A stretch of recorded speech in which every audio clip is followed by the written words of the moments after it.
جنات میں سے ایک جن تھا عزازیل۔ اب دیکھیے کہ جنات کو ایک قرب حاصل ہے ملائکہ کے ساتھ، کیوں؟ وہ نور سے پیدا کیے گئے، یہ نار سے پیدا کیے، کتنا قرب ہے دونوں میں۔ انسان پیدا کیا گیا مٹی سے، مٹی انرٹ ہے، آگ بھڑکتی ہے، اوپر اٹھتی ہے، شعلہ زن ہوتی ہے، انرجی ہے اس میں۔ نور اور نار میں بڑا قرب ہے۔ اور عربی کے ایک قاعدے سے تو یہ ایک ہی لفظ ہے، مادہ ایک ہی ہے، حروف علت جو ہے ایک دوسرے کی جگہ آ جاتی، تو یہ قرب ہے۔ اگرچہ زمین و آسمان کا فرق ہے دونوں میں۔ فرشتہ نور سے پیدا کیا گیا ہے، وہ پاک ہے، وہ اللہ کے کسی حکم کی خلاف ورزی کر ہی نہیں سکتا۔ لا یعصون اللہ ما امرہم ویفعلون ما یؤمرون، وہ جو بھی اللہ تعالیٰ حکم دیتا ہے اس کی کوئی معصیت یا نافرمانی نہیں کرتے، بلکہ جو حکم لیا جاتا ہے مان لیتے ہیں۔ ذرا سا اشکال ہوا تھا، پوچھ لیا، جواب مل گیا، خاموش ہو گئے بس۔ لیکن عزازیل نامی ایک جن تھا، جو ایک تو جن ہونے کی نسبت سے فرشتوں سے کچھ نہ کچھ مماثلت تھی، قرب تھا، دوسرے یہ علم میں، زہد میں، عبادت میں اتنا اونچا تھا، اتنا اونچا تھا، اتنا اونچا تھا کہ یہ ملائکہ ہی کے صف میں شامل ہو گیا۔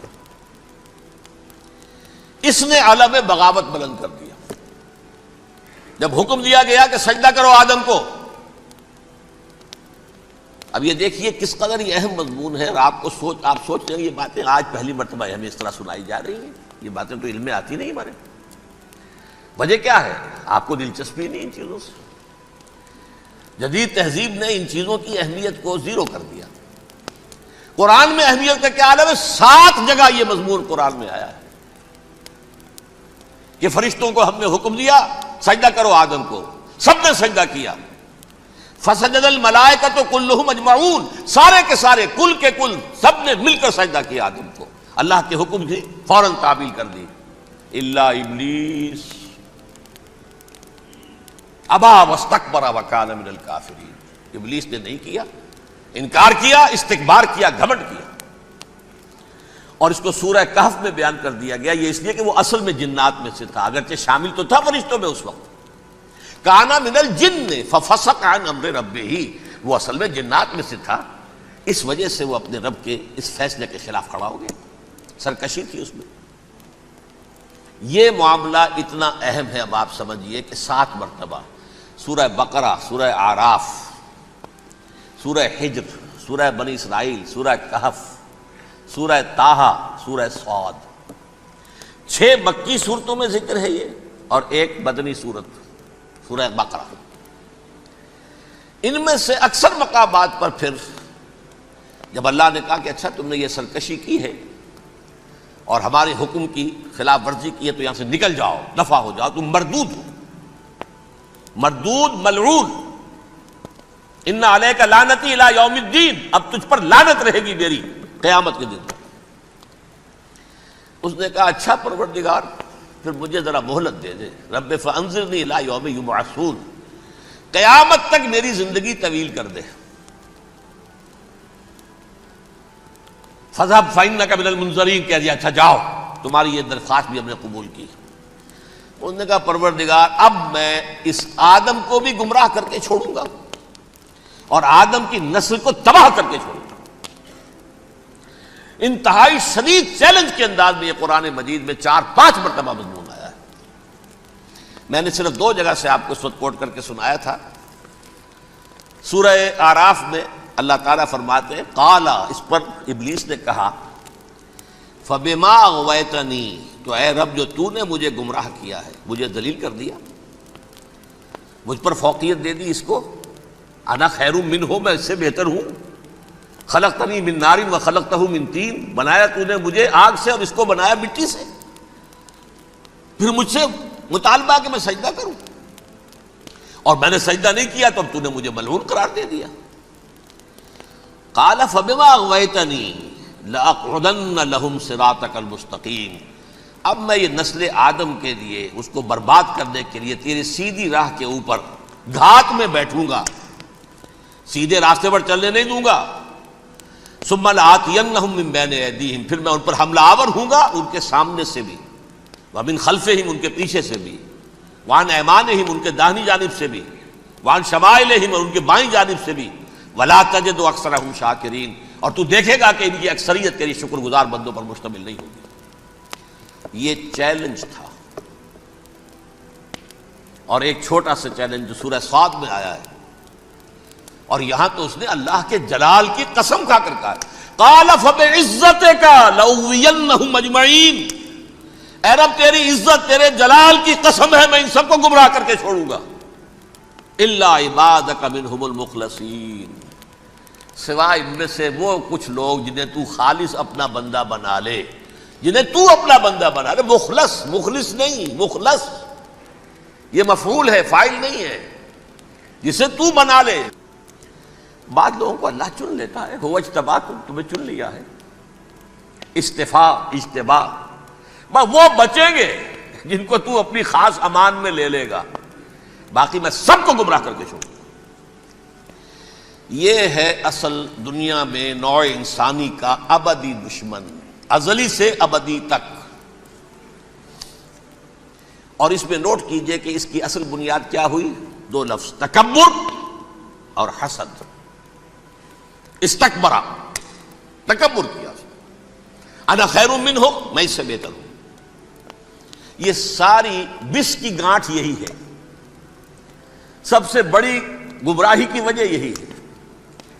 اسی لیے کہا ہے حدیث میں لن يدخل الجنہ من کان فی قلبہ مثقال حبۃ من کبر، جنت میں ہرگز وہ شخص کبھی بھی داخل نہیں ہو سکے گا جس کے دل میں رائے کے دانے کے برابر بھی کبر ہے۔ تکبر سب سے بڑا جرم ہے۔ الکبر ردائی، اللہ فرماتا ہے یہ تکبر، یہ تو میری چادر ہے۔ کوئی شخص تکبر کرتا تو گویا میری چادر گھسیٹ رہا ہے میرے کندھے سے۔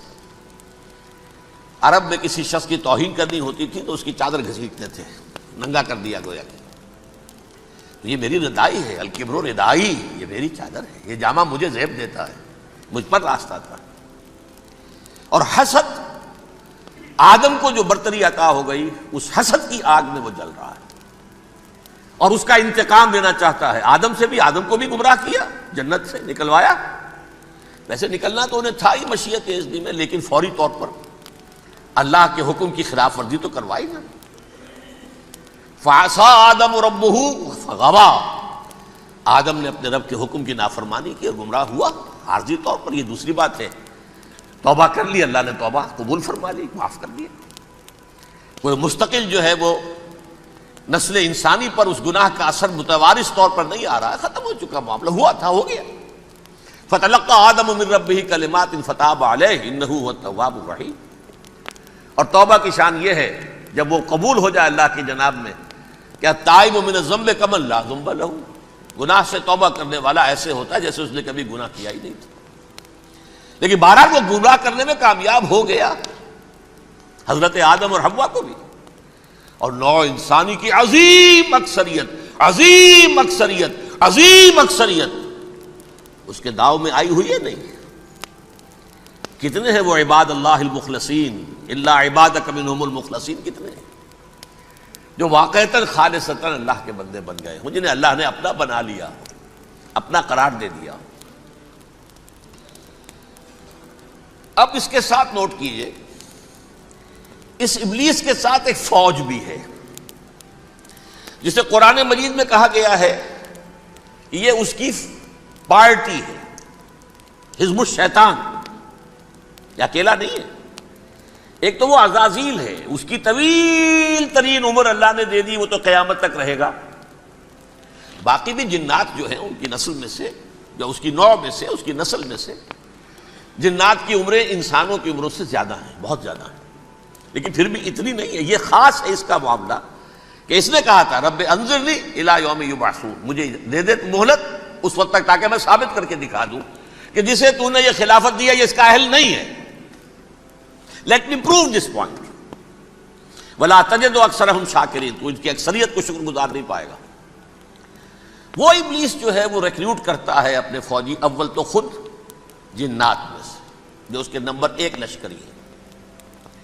قرآن مجید میں اس کا اشارہ دیا گیا ہے انہ یراکم ہوا وقبیلہ من حیث لا ترونہم، دیکھو لوگوں، اے انسانوں، وہ ابلیس لعین عزازیل اور جو اس کی قبیلے کے لوگ ہیں، جنات ہیں، وہ تمہیں وہاں سے دیکھتے ہیں اور تاکتے ہیں اور حملہ کرتے ہیں جہاں سے تم انہیں نہیں دیکھتے. وہ غیر مرئی ہیں، انویزیبل ہیں، تمہیں نظر نہیں آتے. ویزیبل دشمن کا وار تو روک لو گے، انویزیبل کا کیسے روکو گے؟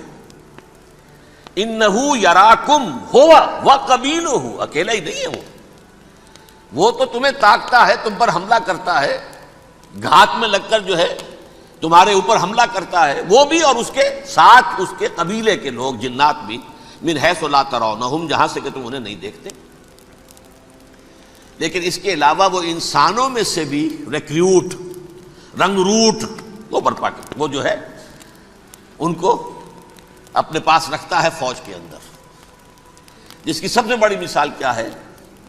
سورہ مجادلہ میں اللہ تعالیٰ نے منافق، حالانکہ وہ کون تھے؟ بظاہر حضور کا کلمہ پڑھنے والے، حضور کے پیچھے نماز پڑھنے والے، اسلام کا دعویٰ کرنے والے، ان کو اللہ فرماتا ہے اولئک حزب الشیطان الا ان حزب الشیطان هم الخاسرون، یہ شیطان کی پارٹی کے لوگ. وہاں مقابلے میں آیا ہے اولئک حزب اللہ الا ان حزب اللہ هم المفلحون. یہ دو پارٹیاں ہیں، حزب اللہ اللہ کی پارٹی جو اس کے مخلص بندے ہیں، وہ اللہ کی پارٹی، اور جو شیطان کے مرید بن گئے اس کے ہاتھ پر بیعت کر لی، لہذا وہ اس شیطان کی پارٹی کے لوگ ہیں، چاہے وہ انسان ہو چاہے جن ہو. تو انسانوں میں سے بھی اس کے حزب میں، اس کی پارٹی میں اس کے ایجنٹ ہیں اور بہت ہیں، بلکہ بہت سے تو ایسے ہیں کہ جو جنات کے بھی کان کتر دیں، ان کو بھی شیطنت سکھا دیں، پڑھا دیں. لیکن اب ایک بات سمجھیے، ایک دنیا میں نسل اور قوم بھی ایسی ہے جو ایک خاص وقت سے بحیثیت مجموعی من حیث القوم ابلیس کی ایجنٹ بن گئی ہے. وہ کون ہے؟ وہ یہودی ہے. یہ یہودی قوم جو ہے، اس میں ایک تو کچھ یہ کہ ان کی فطرت کے اندر یہ تھا کہ ہم ہیں اصل انسان، باقی انسان جو ہے وہ انسان نما حیوان ہے، ان کی کوئی حیثیت ہی نہیں. ہم ہیں اصل انسان، نحن ابناء اللہ واحباؤہ. باقی یہ جنٹائلز، یہ گوئمز، غیر یہودی، یہ تو حیوانات ہیں. اب جیسے کہ انسانوں کو حق ہے کہ حیوانوں کو ایکسپلائٹ کریں، استعمال کریں. گھوڑے کو آپ تانگے میں باندھتے ہیں کہ نہیں؟ اس کی پسینے کی اور محنت کی کمائی ہے جو کھاتا ہے تانگا چلانے والا. البتہ یہ ضرور ہے کہ چونکہ اگلے روز پھر جوتنا ہے تو کچھ نہ کچھ تو اسے بھی کھلائے گا نا، اپنی کمائی میں سے کچھ دانے کھلائے گا، کچھ اور گھاس دے گا. یا بیل کو جوتنا ہے ہل میں تو کچھ نہ کچھ اس کو دینا ہوگا کھانے کو، لیکن پھر اسے استعمال کرنا ہے. تو ان کا مستقل قول یہ ہے کہ اصل انسان ہم ہیں، باقی پوری نوع انسانی ہمارے لیے حیوانوں کے درجے میں. ہم چاہیں جس طرح انہیں استعمال کریں، ایکسپلائٹ کریں، دھوکہ دیں، جیسے چاہیں، لوٹیں، کھسوٹیں، سب کچھ کریں، بدعہدی کریں، ان سے سود لیں، سب کریں، جو بھی ممکن طریقہ ہو، یہ ہمارے لیے ہم ڈومینیٹ کریں گے، اور یہ در حقیقت ہمارے اعلی کار ہیں. ایک تو اس اعتبار سے یہود بقیہ پوری نوع انسانی کے دشمن بن گئے. قرآن مجید کی وہ آیت بھی میں نے آپ کو سنائی ہے، وَقَالُوا لَيْسَ عَلَيْنَا فِي الْأُمِّيِّينَ سَبِيلٌ. یہ امیین کہتے تھے نا ان کو، جو غیر یہودی ہیں، کیونکہ ان کے پاس کتاب تھی، تورات تھی، اور کتاب نہیں تھی کسی کے پاس. لہذا یہ ان پڑھ ہے، پاگل ہے، جاہل ہے، امی ہے. ہم ہیں صاحب کتاب، ہمارے پاس شریعت، ہمارے پاس کتاب. یہ لوگ ان پڑھ ہیں، جاہل. لیس علینا فی الامیین سبیل. ان امیین کو ہم لوٹیں، کھسوٹیں، دھوکہ دیں، فریب سے جو کریں، چوری کریں، ڈاکہ ڈالیں، جیب کے قطرے، جس طرح بھی کریں ہمارے لیے جائز ہے، ہمارے اوپر کوئی گرفت نہیں ہوگی. اللہ تعالیٰ ہم سے یہ نہیں پوچھے گا تم نے جھوٹ کیوں بولا تھا اس کے ساتھ، تم نے وعدہ خلافی کیوں کی تھی اس کے ساتھ، تم نے کیوں دھوکہ دیا تھا اس کو، تم نے کیوں اس کا مال جو ہے غبن کر لیا تھا، ہڑپ کر لیا تھا. نہیں، ہم پر پوچھ نہیں. اس اعتبار سے ایک تو یہ انسانیت کی دشمنی ان کی گھٹی میں پڑ گئی، اس غلط خیال کی وجہ سے. ہم تو بخشے بخشائے ہیں، we are the chosen people of the Lord. ہمیں تو اللہ اگر جہنم میں داخل بھی کرے گا تو صرف چند دن، لن تمسنا النار الا ایاما معدودات، باقی اصل میں تو ہم تو اللہ کے پسندیدہ، نحن ابناء اللہ واحباہ، اس کے بیٹوں کے مانند بڑے چہیتے ہیں، لاڈلے ہیں۔ یہ باقی دنیا، باقی انسان ہماری چراہ گاہ ہے، جیسے چاہے چریں، جس طرح چاہے ہڑپ کر جائیں۔ یہ تو ان کا پہلے سے مستقل معاملہ تھا، لیکن اس کے بعد ان کی تاریخ میں ایک دور وہ آیا جب حضرت مسیح علیہ السلام ان میں مبعوث کیے گئے۔ یہ 1400 سالہ تاریخ کا کلائمیکس ہے یہود کی۔ جب کتاب انہیں دی گئی تھی تورات حضرت موسیٰ کے ذریعے، وہ 1400 قبل مسیح کا واقعہ ہے۔ اس وقت سے لے کر اللہ کا وہ فضل ان پر ہوا کہ کوئی ایک لمحہ ایسا نہیں آیا 1400 برس میں کہ ان کے ہاں کوئی نہ کوئی نبی موجود نہ۔ یہ تار ٹوٹا ہی نہیں، 2 سے شروع ہوا، موسیٰ ہارون علیہ السلام، اور 1400 برس کے بعد پھر آخری 2 ہیں، عیسیٰ اور یحییٰ علیہ السلام، یوں سمجھ لیجئے، اور اس کے درمیان یہ تار ہے، اور اس تار میں کوئی ایک لمحہ ایسا نہیں آیا کہ کوئی نبی موجود ہو۔ اس میں اتار چڑھاؤ بہت سے آئے ہیں، اس کا وہ میرا موضوع نہیں ہے اس وقت۔ قبل مسیح کی تاریخ جو ہے وہ میرا موضوع نہیں ہے۔ قرآن مجید میں سورہ بنی اسرائیل کے پہلے رکوع میں اس کا تذکرہ موجود ہے۔ وَقَضَيْنَا إِلَىٰ بَنِي إِسْرَائِيلَ فِي الْكِتَابِ لَتُفْسِدُنَّ فِي الْأَرْضِ مَرَّتَيْنِ وَلَتَعْلُنَّ عُلُوًّا كَبِيرًا، 2 مرتبہ ان پر عذاب کے کوڑے برسے، پہلے اشوریوں کے ذریعے سے جو شامی تھے، سیرینز اشوری کہلاتے ہیں، پھر بابلیوں کے ذریعے سے یعنی عراقیوں کے ذریعے سے، بیبیلونیا نام تھا عراق کا پہلے، ان پر بہت بڑی بڑی تباہیاں آئیں، اللہ تعالیٰ کی طرف سے عذاب آئے۔ اس کے بعد پھر دوسرے دور میں دوسرا اقتدار کا دور آیا، خرمستیاں بڑھ گئیں، تو پہلے گریکس کے ذریعے سے، یونانیوں کے ذریعے سے، اور پھر رومیوں کے ذریعے سے انہیں پسوایا گیا۔ یہ دور گزر چکے تھے ان پر، 2 عروج کے دور اور 2 زوال کے دور۔ میری چھوٹی سی کتاب ہے تنظیم اسلامی کا تاریخی پس منظر، 6-7 روپے کی ہوگی، اس کو آپ دیکھیں گے تو اس میں اس کا پورا نقشہ آپ کو مل جائے گا۔ ویسے تو یہ کہ میری جو ذرا بڑی کتاب ہے سابقہ اور موجودہ مسلمان امتوں کا ماضی، حال اور مستقبل، اس میں میں نے ان معاملات کو بڑی تفصیل سے بحث کی۔ بہرحال یہ جو دور تھا ان کا 1400 سالہ، وہ اونچ نیچ سے ہوتا ہوا جب آیا ہے حضرت مسیح کی بعثت پر، تو ان کی شرارت کی انتہا یہ ہو گئی کہ اللہ تعالیٰ نے مسیح کو رسول بنا کر بھیجا، رسولاً الی بنی اسرائیل۔ حضرت موسیٰ اور حضرت عیسیٰ کے درمیان رسول کوئی نہیں ہے، سب نبی ہیں۔ حضرت موسیٰ رسول تھے اور حضرت عیسیٰ رسول ہیں، درمیان میں داؤد ہو، سلیمان ہو، یشعیاہ ہو، زکریا ہو، یہ سب نبی ہیں، یحییٰ نبی ہے، رسول نہیں ہے، لہذا وہ شہید کر دیے گئے۔ رسول شہید نہیں ہو سکتا، قتل نہیں ہو سکتا۔ لیکن عیسیٰ اور موسیٰ کے درمیان 1400 برس ان کے جو ہیں، اس کا کلائمیکس ہے حضرت مسیح علیہ السلام کی بعثت، اور حضرت مسیح علیہ السلام کو جسے اللہ نے اپنی روح قرار دیا، روح منہ، کلمتہ القاہا الی مریم، اللہ کا کلمہ، عظیم ترین معجزات۔ انہوں نے کیا کہا؟ یہ ولد الزنا ہے، حرامزادہ، معاذ اللہ، نقل کفر نہ باشد، یہ جادوگر ہے، یہ مرتد ہے، یہ واجب القتل ہے۔ اصل حکومت اس وقت رومیوں کی تھی حکومت، لیکن انہوں نے انہیں آٹونومی دے رکھی تھی، اپنے مذہبی معاملات تم خود طے کر سکتے ہو۔ تو کائفاس جو اس وقت کا ان کا ہیڈ ربائی تھا سب سے بڑا، اس کی عدالت نے فیصلہ کیا مسیح کو سولی چڑھا دیا جائے۔ پائلیٹس پونٹس، اس کے پاس ان کی ارزداشت پہنچ گئی، یہ ہمارا مجرم ہے مذہبی، یہ مرتد ہے، یہ کافر ہے، یہ جادوگر ہے، یہ واجب القتل ہے، اسے قتل کرو، سولی چڑھا دو۔ خیر وہ لمبی بات ہو جائے گی، اس نے تو اپنے ہاتھ دھوئے کہ صاحب ہمارے پاس کوئی جرم نہیں ہے اس کے خلاف، تم کہتے ہو تو ٹھیک ہے، سولی چڑھا دیتے۔ یہ دوسری بات ہے کہ اللہ نے حضرت مسیح کو اٹھا لیا آسمان پر، ان کی جگہ وہ شخص سولی چڑھا جس نے غداری کر کے گرفتار کروایا تھا، جوڈاس اسکیریوٹ، اس کی شکل اللہ نے بدل دی حضرت مسیح کی سی، اور حضرت مسیح کو فرشتے اٹھا کے اوپر لے گئے، وہ زندہ آسمان پر اٹھا لیے گئے۔ اور یہ ساری تفاصیل نہ قرآن میں ہے نہ حدیث میں ہے، یہ انجیل میں ہے، لیکن انجیل کون سی؟ برناباس کی انجیل، gospel of the Lord according to Saint Barnabas.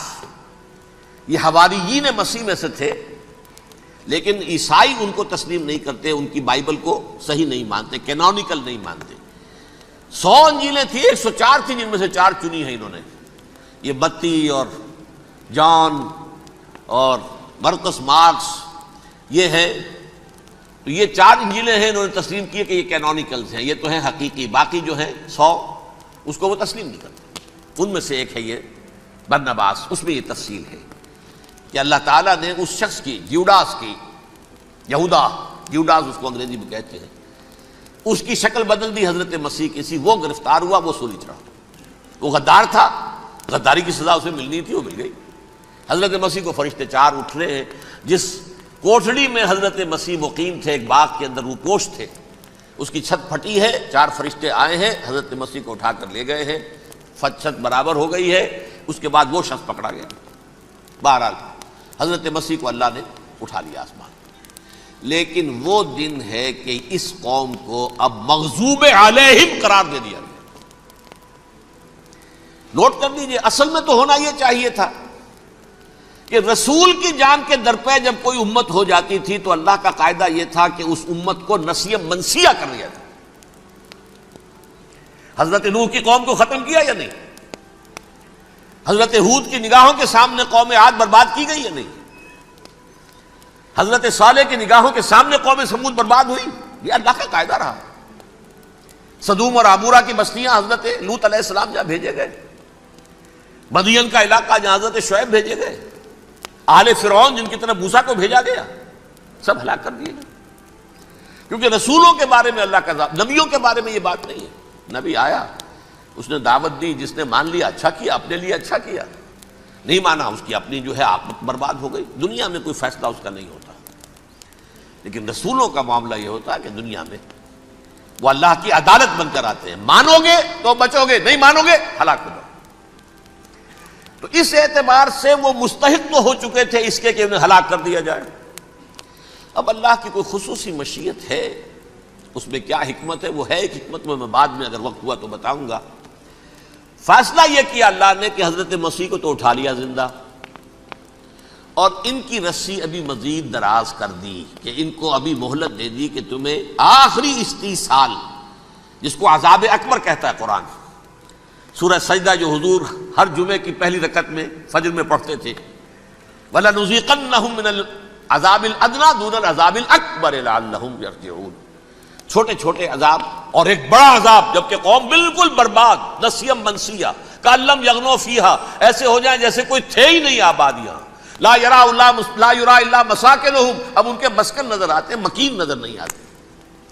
یہ عذاب اکبر جو ہے وہ ان پر نہیں آیا، حالانکہ وہ مستحق ہو گئے تھے اسی وقت۔ اس کو یوں سمجھیے کہ کسی شخص کو پھانسی کا حکم تو ہو جائے، ایگزیکیوشن نہیں ہوتا ہے، کئی سال گزر جاتے ہیں پڑے ہوئے، اور معاملات جو ہیں وہ چلتے رہتے ہیں۔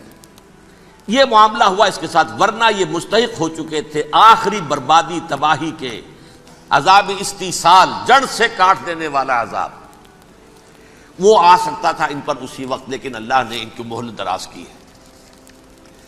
لیکن اس کے بعد اللہ نے ان کو ایک اور موقع دیا۔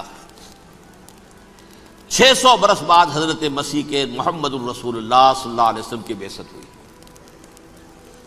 اور یہ میں سمجھتا ہوں کہ اس قوم پر اللہ کا اتنا بڑا فضل تھا، اتنا بڑا فضل تھا، اتنا بڑا فضل تھا۔ اب پھر ایک موقع دیا، عسیٰ ربکم ان یرحمکم وان عدتم عدنا۔ دیکھو اب بھی تمہیں ہم ایک موقع دے رہے ہیں، تمہارا رب تمہارے اوپر اب بھی فضل کرنے کو تیار ہے، رحم فرمانے کو تیار ہے۔ ان ھذا القرآن یہدی للتی ہی اقوم، اس قرآن کے سائے میں آ جاؤ، یہ شاہدرا ہے ہدایت میں آنے کا، اس میں داخل ہو جاؤ، محمد کی تصدیق کرو صلی اللہ علیہ وسلم، دامن محمدی میں آ جاؤ، اب بھی ہم تمہارے گناہ بخش دیں۔ لیکن نہیں، اس قوم نے حضرت محمد صلی اللہ علیہ وسلم کی دشمنی کی کمر کس لی، اور اب یوں سمجھیے اس تاریخ سے لے کر آج تک یہ گٹھ جوڑ ہے۔ ظاہر بات ہے کہ ابلیس کا بھی اصل دشمن اب کون ہے، یا ہدف کون ہے، ٹارگٹ کون ہے؟ جنہوں نے محمد کو نہیں مانا صلی اللہ، وہ تو ہے ہی جہنمی، ان پر کوئی اور محنت کرنے کی ضرورت کیا ہے؟ سمجھ گئے میری بات؟ حضور کی بعثت کے بعد جنہیں حضور کو رد کر دیا، ان پر ایمان نہیں لائے، وہ کون ہے؟ کافر، وہ جہنمی ہے ہی ہے۔ لہذا اس کے اوپر کوئی محنت صرف کرنے کی ابلیس کو ضرورت نہیں، اس کا اصل ٹارگٹ امت محمد ہے صلی اللہ علیہ وسلم۔ وہ ساری نوع انسانی کی دشمنی اب آ کر مرکوز ہو گئی ہے امت محمد صلی اللہ علیہ وسلم کی دشمنی پر۔ اور اسی طرح یہود کا معاملہ، اگرچہ ویسے پوری نوع انسانی کے دشمن ہیں، انہیں حیوان سمجھتے ہیں، ان کی جان مال اپنے لیے مباح سمجھتے ہیں، جس طرح چاہیں لوٹیں کھسوٹیں کھائیں پیئیں انہیں، لیکن اب ان کی بھی دشمنی کا سب سے بڑا مرکز امت محمد۔ کیوں؟ وہی تکبر اور حسد، وہی بیماریاں۔ انہیں تکبر یہ ہو گیا تھا کہ 2000 سال سے یہ نبوت ہماری میراث، ہماری جاگیر، بنو اسرائیل کے اندر سینکڑوں نبی آئے، 3 کتابیں اللہ نے ہمیں عطا کی، یہ کہاں سے آ گیا محمد صلی اللہ علیہ وسلم؟ معاذ اللہ ثم معاذ اللہ، یہ امیین میں سے، یہ جنٹائلز میں سے، یہ گوئنز میں سے، یہ حقیر ان پڑھ، کہاں ہم کہاں یہ نہیں تسلیم کریں گے۔ حالانکہ قرآن کہتا ہے یعرفونہ کما یعرفون ابناہم، ان کے علماء ایسے پہچانتے تھے حضور کو جیسے اپنے بیٹوں کو پہچانتے کہ یہ آخری نبی ہے، لیکن تکبر اور حسد کی آگ میں جل اٹھے۔ اب ان کے بھی دشمنی کس سے ہے؟ محمد اور امت محمد صلی اللہ علیہ وسلم۔ یہ گٹھ جوڑ ہے۔ اب دیکھیے، یہ ہے میری گفتگو کا اب تک کی گفتگو کا حاصل، یہ گٹھ جوڑ۔ ایک غیر مرئی دنیا، انویزیبل دنیا کا ابلیس لعین اور جنات میں سے اس کے لشکری فوج،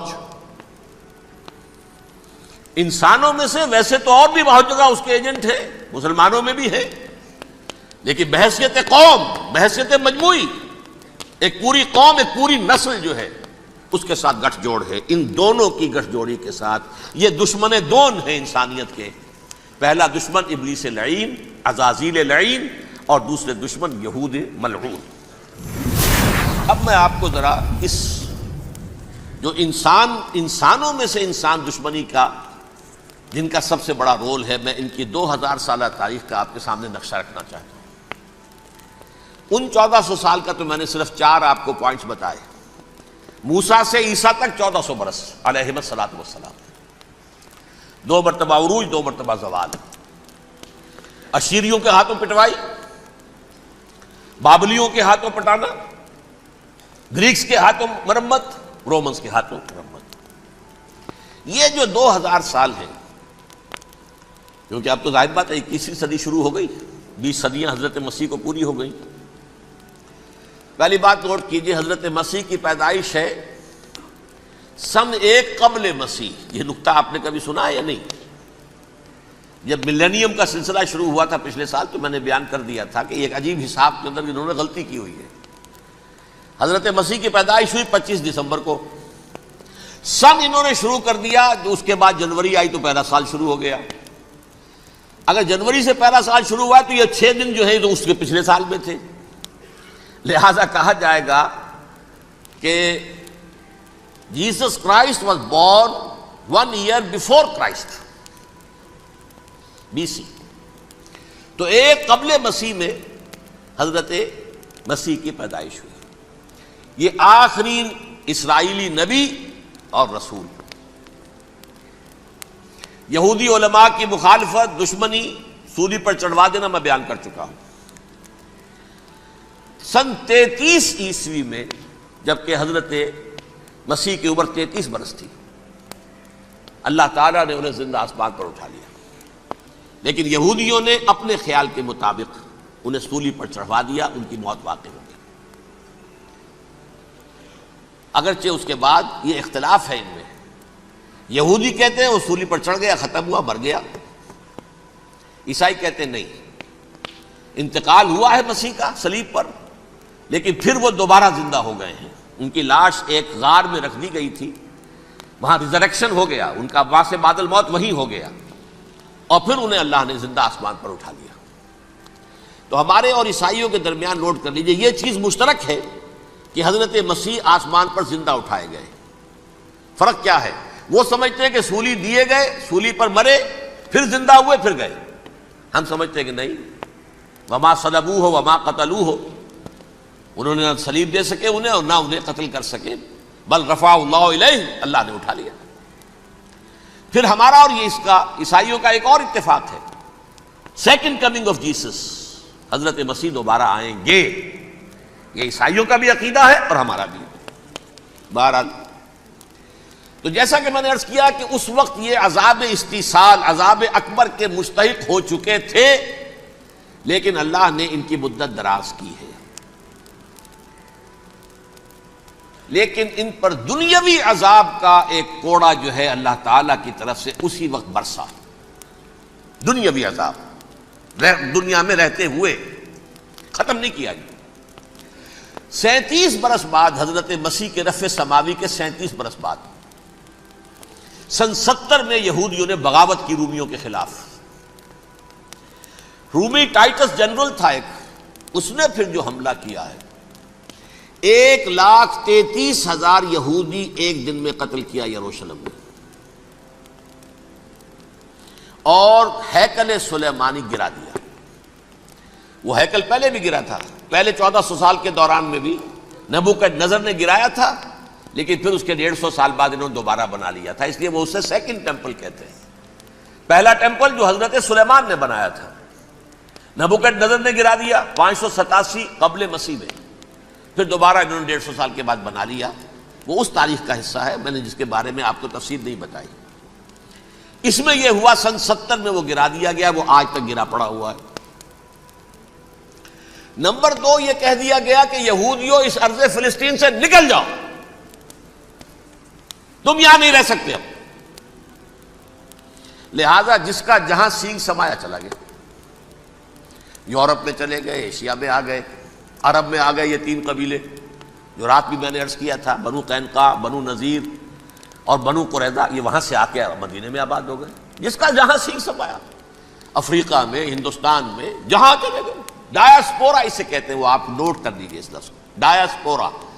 ہمارا دور انتشار، جبکہ ہمیں ہماری اصل سرزمین تو فلسطین ہے، حضرت ابراہیم کا مسکن، حضرت اسحاق، حضرت یعقوب کا مسکن فلسطین، یہ ہے ہماری اصل جاگیر، یہ تو ہماری جدی پشتی جاگیر ہے.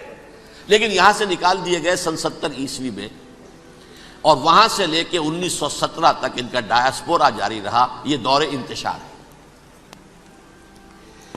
اس دور انتشار کے اب چند حصے ہیں جس کو میں چاہتا ہوں کہ آپ علیحدہ علیحدہ سمجھ لیں. دور انتشار کا جو پہلا جو ہے تقریباً 300 برس رومی حکمران تھے. وہ یہودیوں کے بھی دشمن تھے اور عیسائیوں کے بھی دشمن تھے. عیسائی اور یہودی ایک دوسرے کے بھی دشمن تھے، لیکن رومی سمجھتے تھے کہ یہ ایک ہی تھیلی کے چٹے بٹے ہیں. رومیوں کے نزدیک عیسائی بھی یہودیوں ہی کا ایک فرقہ تھے، کوئی علیحدہ مذہب تو تھا ہی نہیں. لہذا رومی جو ہیں رومنز، وہ ان دونوں کو ستاتے تھے، مارتے تھے، اور یہ آپس میں لڑتے تھے. یہودی عیسائیوں کو مارتے تھے، عیسائی یہودیوں کو مارتے تھے. یہ ہے 300 برس تک کی تاریخ. سن 300 عیسوی میں کیا ہوا؟ ایک معجزہ ہو گیا. بہت عظیم ایمپرر کانسٹینٹائن، قسطنطین اعظم، رومن ایمپررز میں سے بہت بڑا ایمپرر، وہ عیسائی ہو گئے. اب تو معاملہ بالکل تلپٹ ہو گیا، پوری سلطنت عیسائی ہو گئی. اب عیسائیوں کے عیش ہو گئے اور یہودیوں پہ مار پڑنی شروع ہوئی. اب عیسائیوں کا آپ خود سوچئے کہ جنہیں وہ خدا بنا بیٹھے ہیں، خدا کا بیٹا قرار دے رہے ہیں، ان کے قاتل کون؟ یہودی بدماش. لہذا ان کی وہ پٹائی شروع ہوئی ہے یورپ میں، پوری رومن امپائر میں. انہیں ذلیل کیا گیا، شہروں میں آمد بند، علیحدہ رہو، گھیٹوز کے اندر رہو. یہودی کا نام جو ہے وہ گالی بن گیا، جیسے آج بھی یہودی گالی کہتے ہیں، جیسے خنزیر کا لفظ. آخر وہ بھی اللہ کی مخلوق ہے، لیکن آپ کو معلوم ہے کوئی شخص زبان پر نام نہیں لانا چاہتا خنزیر کا، سور کا. ہے تو مخلوق، وہ بھی ایک حیوان ہے. ایسے ہی یہ ہے یہودی، یہودی گالی، جیوٹ گالی. لہذا ایک طرف تو ان دونوں کے درمیان دشمنی، جس کو قرآن کہتا ہے وَأَغْرَيْنَا بَيْنَهُمُ الْعَدَاوَةَ وَالْبَغْضَاءَ، ہم نے ان کے مابین دشمنی جو ہے پیدا کر دی ہے۔ اور جب یہ پوری سلطنت عیسائی ہو گئی تو قافیہ تنگ ہو گیا یہودیوں کا۔ اب آئیے 571 عیسوی، یعنی جبکہ ڈائسپورا کو کتنا عرصہ ہو چکا تھا؟ 500 برس۔ سن 70 سے شروع ہوا نا ڈائسپورا، جب ٹائٹس نے گرایا ہے ہیکل کو اور نکال باہر کیا انہیں فلسطین سے، بھاگ جاؤ یہاں ایک یہودی بھی نہیں رہے گا، فلسطین سے نکال دیے گئے۔ اس کے پورے 500 برس بعد سن 571 عیسوی میں حضور کی پیدائش ہوئی، ولادت باسعادت محمد الرسول اللہ صلی اللہ علیہ وسلم۔ 610 میں آپ پر وحی کا آغاز ہوا، لیکن حضور کے ساتھ ان کا معاملہ کیا رہا؟ اول تو جبکہ حضور ابھی مکے ہی میں تھے، یہودیوں نے ریشہ دوانیاں شروع کر دی حضور کے خلاف۔ قریش مکہ کو سکھاتے تھے، پڑھاتے تھے، ان سے یہ پوچھو، ان سے یہ پوچھو، یہ اس طرح تنگ کرو، ان سے یہ امتحان لو، یہ آپ کے علم میں ہے۔ سورہ بنی اسرائیل میں، سورہ کہف میں وہ سوالات جو امتحانی سوالات آئے تھے، ذوالقرنین کون تھا، اصحاب کہف کون تھے، تم رسول بنے پھرتے ہو تو بتاؤ، اور یہ روح کی حقیقت کیا بتاؤ، یہ ساری ریشہ دوانیاں کر رہے تھے بیٹھے ہوئے ابھی وہیں پر، حضور ابھی پہنچے بھی نہیں۔ ہجرت فرما کر حضور تشریف لے آئے تو حضور نے، جسے ماسٹر سٹروک کہا جائے گا، یعنی اسٹیٹس مین شپ کا ماسٹر سٹروک، آپ نے مدینے میں آتے یہودیوں کے ساتھ پیکٹ کر دیا، جوائنٹ ڈیفنس پیکٹ آف مدینہ، کہ اگر مکے والے ہم پر حملہ کریں گے تو ہم مل جل کر ایک قوم کی حیثیت سے مقابلہ کریں گے۔ یہ میثاق مدینہ کہلاتا ہے، جس کے بہت غلط معنی پہنائے جا رہے ہیں آج کل۔ بہرحال میں موضوع میرا چونکہ یہ نہیں، میں ادھر نہیں جاؤں گا۔ لیکن ہوا کیا؟ ہر مرتبہ یہ خیانت کے مرتکب ہوئے، ان نے جو عہد کیے تھے ان سے پھرے، اندر ہی اندر سازش ریشہ دوانی، حضور کی بدترین دشمنی۔ سورہ نساء کی آیت نمبر 13 میں فرمایا ہے لا تزال تطلع علی خائنۃ منہم، اے نبی ہمیشہ آپ کے علم میں ان کی طرف سے خیانتیں، بددیانتیاں آتی رہیں گی، اور بار بار وہ مسلسل جنگ کی آگ بھڑکاتے تھے، قریش کو دعوت دیتے آؤ آؤ آؤ ہم اندر سے بغاوت کر دیں گے، تم آؤ تو صحیح، ختم کریں محمد کو اور اہل ایمان کو صلی اللہ علیہ وسلم ورضی اللہ تعالی عنہم اجمعین۔ لیکن پھر جب وہ آتے تھے تو یہ دبک جاتے تھے، ان میں ہمت نہیں تھی، میدان کے مرد نہیں رہے تھے۔ یہ سورہ حشر میں ان کا نقشہ کھینچا گیا ہے، کھلے میدان میں مقابلے کی اس کے اندر صلاحیت ہی نہیں ہے۔ یہ تو فصیلوں کے پیچھے سے، جیسے عورتیں کہیں دیہات میں لڑائی ہوتی ہے تو مرد جو ہے گلیوں میں لڑتے ہیں، عورتیں اوپر سے پتھر پھینکتی ہیں، بس وہ کام یہ کر سکتے تھے، من ورائے جدر، فصیلوں کے پیچھے سے، جنگ میں میدان میں نہیں آ سکتے۔ بہرحال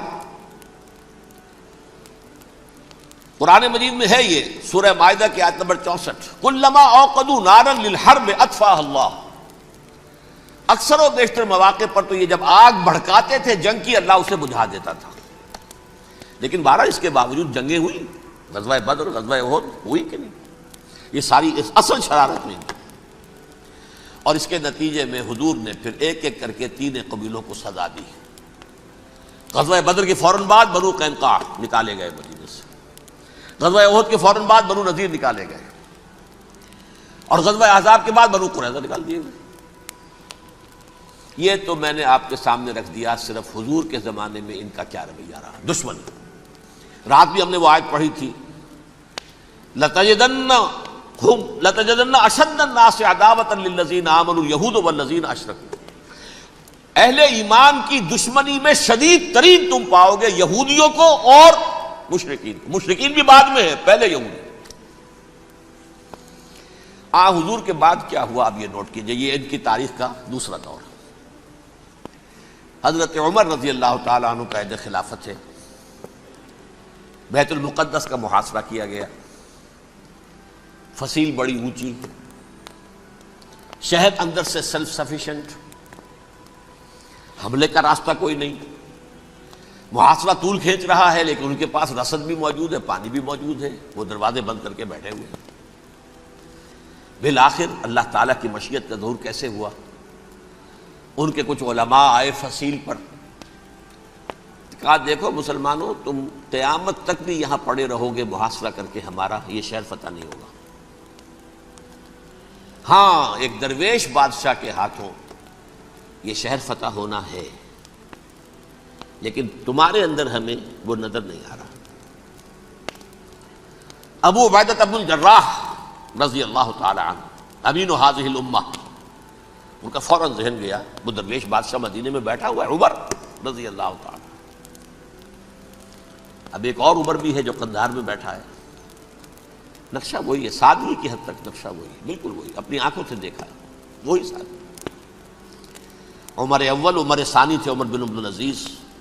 اب ایک اللہ کے فضل سے اللہ تعالیٰ ایدہ اللہ بنصرتہ، اللہ تعالیٰ ان کی نصرت فرمائے، دشمنوں کو ان کے مقابلے میں نیست و نابود کرے۔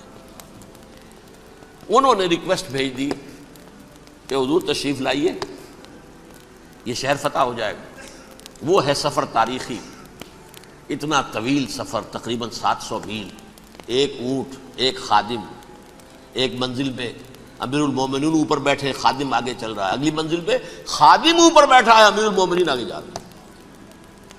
اور جب پہنچے ہیں تو وہ باری تھی خادم کی، انہوں نے ہاتھ جوڑ دیا، حضور خدا کے لیے تم کیا کہیں گے لوگ، وہ میرا برا حال کر دیں گے، تمہیں شرم نہیں آئی؟ امیر المومنین پیدل آگے چل رہے ہیں نکیل پکڑ کر، اور تم بیٹھے ہو اوپر براجمان ہو۔ حضرت عمر فرمایا الدور دورک، نہیں باری تمہاری ہے، بیٹھ۔ اس حال میں پہنچے ہیں، اور پھر یہ کہ ابو عبیدہ بن الجراح آئے ہیں، استقبال کیا ہے تو دیکھا ہے اس حال میں چلے آ رہے ہیں، عمر نکیل پکڑے ہوئے چلے آ رہے ہیں، اور کہتے ہیں کہ کہیں کیچڑ ویچڑ تھا، جوتے خراب ہو گئے تھے، وہ بھی اتار کے ہاتھ میں پکڑے ہوئے، کپڑے تو تھے ہی پھٹے ہوئے۔ انہوں نے کہا بھی حضرت ابو عبیدہ نے، دیکھیے یہ بڑا متمدن ملک ہے، بڑا مہذب علاقہ ہے یہ، آپ ذرا حلیہ اپنا دوست فرما لیں تب جا کے پیش ہم آپ کو کریں گے۔ آپ نے فرمایا نحن قوم اعزنا اللہ بالاسلام، ہم وہ قوم ہیں جنہیں اللہ نے عزت دی ہے اسلام کے ذریعے سے، کپڑوں کے ذریعے سے نہیں، دولت کے ذریعے سے نہیں۔ اسی حال میں گئے ہیں، اوپر سے انہوں نے کھڑے ہو کر نشانیاں دیکھی ہیں، اپنی کتابیں کھولی، ہاں یہ وہی ہے، اچھا لو جی سرنڈر، شہر تمہارے ہاتھ میں۔ خون کا ایک قطرہ نہیں بہا اور بیت المقدس فتح ہو گیا۔ لیکن اس وقت حضرت عمر نے ایک نرمی یہ کی کہ یہودیوں کے لیے بھی اسے اوپن سٹی قرار دے دیا۔ یہ احسان عظیم حضرت عمر کا، اس سے پہلے یہودی آ ہی نہیں سکتا تھا، داخل ہی نہیں ہو سکتا تھا، وہاں وہ آ کر وزٹ نہیں کر سکتا تھا، زیارت نہیں کر سکتا تھا اپنے مقدس مقامات کی۔ حضرت عمر نے یوں سمجھیے کہ تقریباً 550 برس کے بعد ان کے لیے راستہ کھولا ہے کہ ہاں تم آ سکتے ہو، زیارت کر سکتے ہو۔ لیکن یہ عیسائیوں نے لکھوایا معاہدے کے اندر، انہیں یہاں آپ آباد ہونے کی اجازت نہیں دیں گے، لیکن کم وزٹ دی پلیسز، دیکھیں زیارتیں کریں اور جائیں۔ یہ معاہدہ حضرت عمر کا ہے رضی اللہ تعالیٰ، جو پھر خلافت راشدہ کے بعد بنو امیہ نے بھی اس کو آنر کیا، بنو عباس نے کیا، پھر جو ہمارے یہ ترکوں میں اندر خلافت آئی تو ترک خلفاء نے بھی اس معاہدے کی پوری پابندی کی۔ فلسطین میں آ سکتے ہیں یہودی صرف زائرین کی حیثیت سے، وہاں آباد نہیں ہو سکتے۔ اب آئیے اگلا دور آیا حضرت عثمان کا دور خلافت۔ یہ ہے وہ وقت کہ اب یہود نے امت مسلمہ کی پیٹھ میں چھرا گھونپا۔ وہ کیسے؟ ایک یہودی عبداللہ ابن سبا اسلام کا لبادہ اوڑھ کر آ گیا، معاشرے کا جائزہ لے لیا، ان میں بنو ہاشم اور بنو امیہ میں جو پرانی کشاکش تھی اس کے کچھ نہ کچھ جراثیم باقی ہیں، اگر ان کو ذرا بھڑکا دے تو مسلمانوں میں انتشار پیدا ہو جائے۔ کہا یہ عثمان کون ہے؟ یہ تو بنو امیہ میں سے ہے، یہ حق تو بنو ہاشم کا ہے، خلافت ان کے پاس ہونی چاہیے، محمد کے تو رشتہ دار وہ ہے صلی اللہ علیہ وسلم۔ عوام الناس کے اندر بات پھیلنی شروع ہوئی، پھر ایک بڑی سازش کے انداز میں حضرت عثمان کے خلاف پروپیگنڈا، حضرت عثمان کے جو عاملین تھے، گورنر تھے، ان کے خلاف پروپیگنڈا، اور ایسی ہوشیاری کرتے تھے کہ کوفے میں کوفے کے حاکم کے خلاف کچھ نہیں کہنا، اجی مصر میں یہ ہو رہا ہے، اجی شام میں یہ ہو رہا ہے، اجی یہ جو عثمان ہے وہ یہ کر رہا ہے، یہ ظلم ہو رہا ہے، یہ لوٹ مار ہو رہی ہے، یہ خیانتیں ہو رہی ہیں۔ اب نہ تو اس زمانے میں مینز آف کمیونیکیشن، کیسے تصدیق کریں؟ افواہیں تو آپ آج کراچی کے اندر شروع ہو جائے تو پتہ نہیں چل سکتا کسی کو کہ کیا اس میں صداقت ہے، کیا جھوٹ ہے، اور بری بات جو ہے فطرت انسانی کی کمزوری ہے، وہ فوراً قبول کرتا ہے، کسی کے بارے میں اچھی بات ماننے کو تیار نہیں ہوتا، لیکن بری بات تو فوراً تیار ہے۔ بہرحال یہ فتنہ انہوں نے اٹھایا، حضرت علی کی الوہیت کا فتنہ اٹھایا، حضرت عثمان کے خلاف الفتنۃ الکبریٰ برپا کیا، حضرت عثمان شہید ہوئے۔ اس کے بعد 5 برس تک مسلمان ایک دوسرے کی گردنیں کاٹتے رہے، باہمی خانہ جنگی ہوئی، امت کو وہ زخم لگایا ہے جو آج تک جس سے خون رس رہا ہے۔ یہ شیعان عثمان اور شیعان علی تھے جو بعد میں پھر سنی اور شیعہ ہو، اور آج تک ہے۔ فتنہ کس نے جگایا؟ ایک عبداللہ ابن سبا یہودی اور اس کے کارندے، شیطان کا ایجنٹ، اور انسانوں میں سے بھی اس کے جو بھی حواریین تھے اور شیطانوں کے اندر سے بھی تھے، انہوں نے بھی اس آگ کو بھڑکایا۔ یہ آپ سوچ لیجئے کہ یہ کس نے وہ زخم لگایا؟ یہودی۔ اگلا دور آیا، خلافت راشدہ ختم ہوئی، بنو امیہ کا بھی دور کافی گزر گیا۔ طارق ابن زیاد 712 عیسوی میں حملہ کرتے ہیں اسپین پر۔ اسپین اس وقت عیسائیت کا بہت بڑا گڑھ، بڑے کٹر ترین عیسائی جو ہے وہ اسپین میں تھے، لہذا یہودیوں کی وہاں بہت پٹائی ہوتی تھی، یہ میں بتا چکا ہوں، دشمنی تھی ان کی تو چلی آ رہی تھی عیسائیوں کے ہاتھوں یہودیوں کی، وہ تو سن 300 عیسوی سے ایمپرر کانسٹنٹائن کے بعد سے شروع ہو گئی تھی۔ اس حوالے سے یہودیوں نے اس وقت چالاکی یہ برتی، کچھ راستے واسطے بتائے، کچھ مدد کی طارق ابن زیاد کی۔ طارق ابن زیاد نے انہیں اپنا محسن سمجھا، ہسپانیہ فتح ہو گیا تو یہودی چونکہ محسنین کی فہرست میں آ چکے تھے، انہیں بہت اقتدار نصیب ہوا، بڑی سپورٹ مسلمانوں نے دی۔ ان کے بڑے بڑے علماء جو ہیں اسی دور کے اندر پیدا ہوئے، بڑے بڑے تھنکرز ان کے اسی دور میں پیدا ہوئے۔ بن گوریون جو کہ ایک وزیر اعظم تھا اسرائیل کا، اس نے یہ لکھا ہے اپنی کتاب میں، Muslim Spain was the golden era of our diaspora. وہ ڈائسپورا جو 70 عیسوی سے شروع ہوا تھا اور 1917 عیسوی تک جاری رہا ہے، اس میں سے گولڈن ایرا ہمارا جو تھا وہ مسلم اسپین تھا۔ ہسپانیہ میں بیٹھ کر ہم نے عیش کیے، لیکن وہاں سے انہوں نے اور جو کچھ کیا، یہ تو داستان کے اندر بہت سے گوشے ہیں، لیکن میں جس اسٹریٹ لائن میں چل رہا ہوں اس کے اعتبار سے ایک بات سمجھ لیجیے، وہاں بیٹھ کر انہوں نے اب عیسائیت کی پیٹھ میں چھرا گھونپا، پروٹیسٹنٹ مذہب پیدا کیا، تقسیم کر دیا، جیسے شیعہ سنی کی تقسیم، عبداللہ ابن سبا، رومن کیتھولک اور پروٹیسٹنٹ کی تقسیم، یہودی علماء۔ ہوتا کیا تھا؟ ہسپانیہ کی یونیورسٹیاں ہیں، کارڈووا میں ہے، ٹولیڈو میں ہے، گریناڈا میں ہے، غرناطہ، قرطبہ، تولیتلا، اور وہاں آتے تھے لوگ، فرانس سے چلے آ رہے ہیں نوجوان پڑھنے کے لیے، جرمنی سے چلے آ رہے ہیں، اٹلی سے چلے آ رہے ہیں، 3 ہی ملک قریب ترین پڑھتے ہیں سینٹرل جو یورپ کے ہیں۔ یہاں پر جو ہے وہ اسلام جو نور پھیلا رہا تھا اس سے بھی مستفیض ہوئے، جہالت کے جو ہے پردے ان کے وہ چھٹے، اس کے ساتھ ہی وہ یہودی وہاں ان کے اندر جو جراثیم داخل کر رہے تھے وہ اس عیسائیت کے خلاف بغاوت تھی، جو اس وقت دنیا میں عیسائیت اس وقت تھی، پوپ کا راج تھا دنیا میں اس وقت۔ یورپ میں جو عیسائیت تھی اس میں ایک طرف بادشاہ تھے، لیکن بادشاہوں کی حیثیت وہاں پر یوں سمجھ لیجئے کٹ پتلیوں کی تھی، اصل قوت پوپ کے ہاتھ میں تھی۔ اور پوپ کو انہوں نے جیسے قرآن نے کہا اتخذوا احبارہم و رہبانہم اربابا من دون اللہ، چونکہ سینٹ پال نے شریعت موسوی ساقط کر دی تھی تو اب شریعت تھی ہی نہیں، پوپ کو اختیار تھا جس چیز کو چاہے حلال قرار دے دے، جس چیز کو چاہے حرام قرار دے دے۔ اتخذوا احبارہم و رہبانہم اربابا من دون اللہ۔ انہوں نے کہا صاحب یہ پوپ کس بلا کا نام ہے، یہ بھی انسان ہے، بات تو ٹھیک تھی نا، اصل حیثیت تو کتاب کی ہونی چاہیے نا، ڈیوائن بک، دی ریویلڈ اسکرپچر. لہذا اور یہ کتاب ہر شخص پڑھ سکتا ہے. کوئی پوپ کے باپ کو جو ہے کوئی اس کے لیے پروپرائٹری رائٹس تو نہیں ہے کہ صرف پوپ پڑھ سکتا ہے یا پادری پڑھ سکتے ہیں. ہم بھی پڑھ سکتے ہیں, ہم بھی سمجھ سکتے ہیں. یہ باتیں تھی کہ جن کو بڑھا چڑھا کر بیان کر کے اور پوپ کا اقتدار ختم کرا دیا اور توجہ مرکوز کر دی بائبل کی طرف. اب بائبل میں بڑا حصہ تو اولڈ ٹیسٹامنٹ کا ہے. نتیجہ کیا ہوا؟ یہود کی عظمت پروٹیسٹنٹس کے نزدیک مسلم ہو گئی. اصل قوم تو یہ ہے. وہ دشمنی بدلی کہ نہیں بدلی؟ موسیٰ کے امتی یہ ہے, تورات موسیٰ کو دی گئی, ابراہیم کی نسل یہ ہے.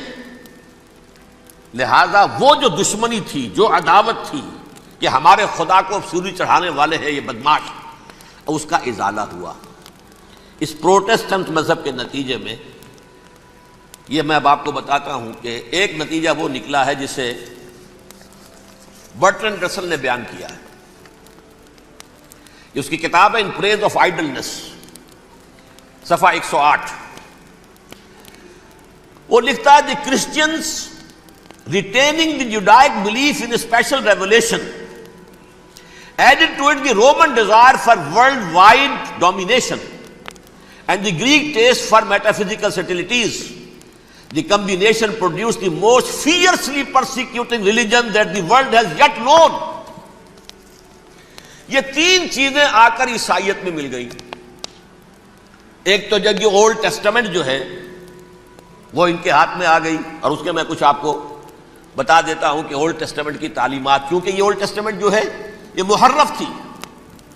اصل تورات تو گم ہو گئی تھی 587 قبل مسیح میں, جب پہلی مرتبہ ہیکل جو ہے تباہ ہوا ہے, اس وقت ختم ہو گئی تھی. اس کے کوئی 150 سال کے بعد انہوں نے یادداشتوں سے مرتب کر کے لکھی ہے. اب اس میں ان کے اپنے خیالات, اپنے امانی, اپنی توجیحات وہ شامل ہو گئی.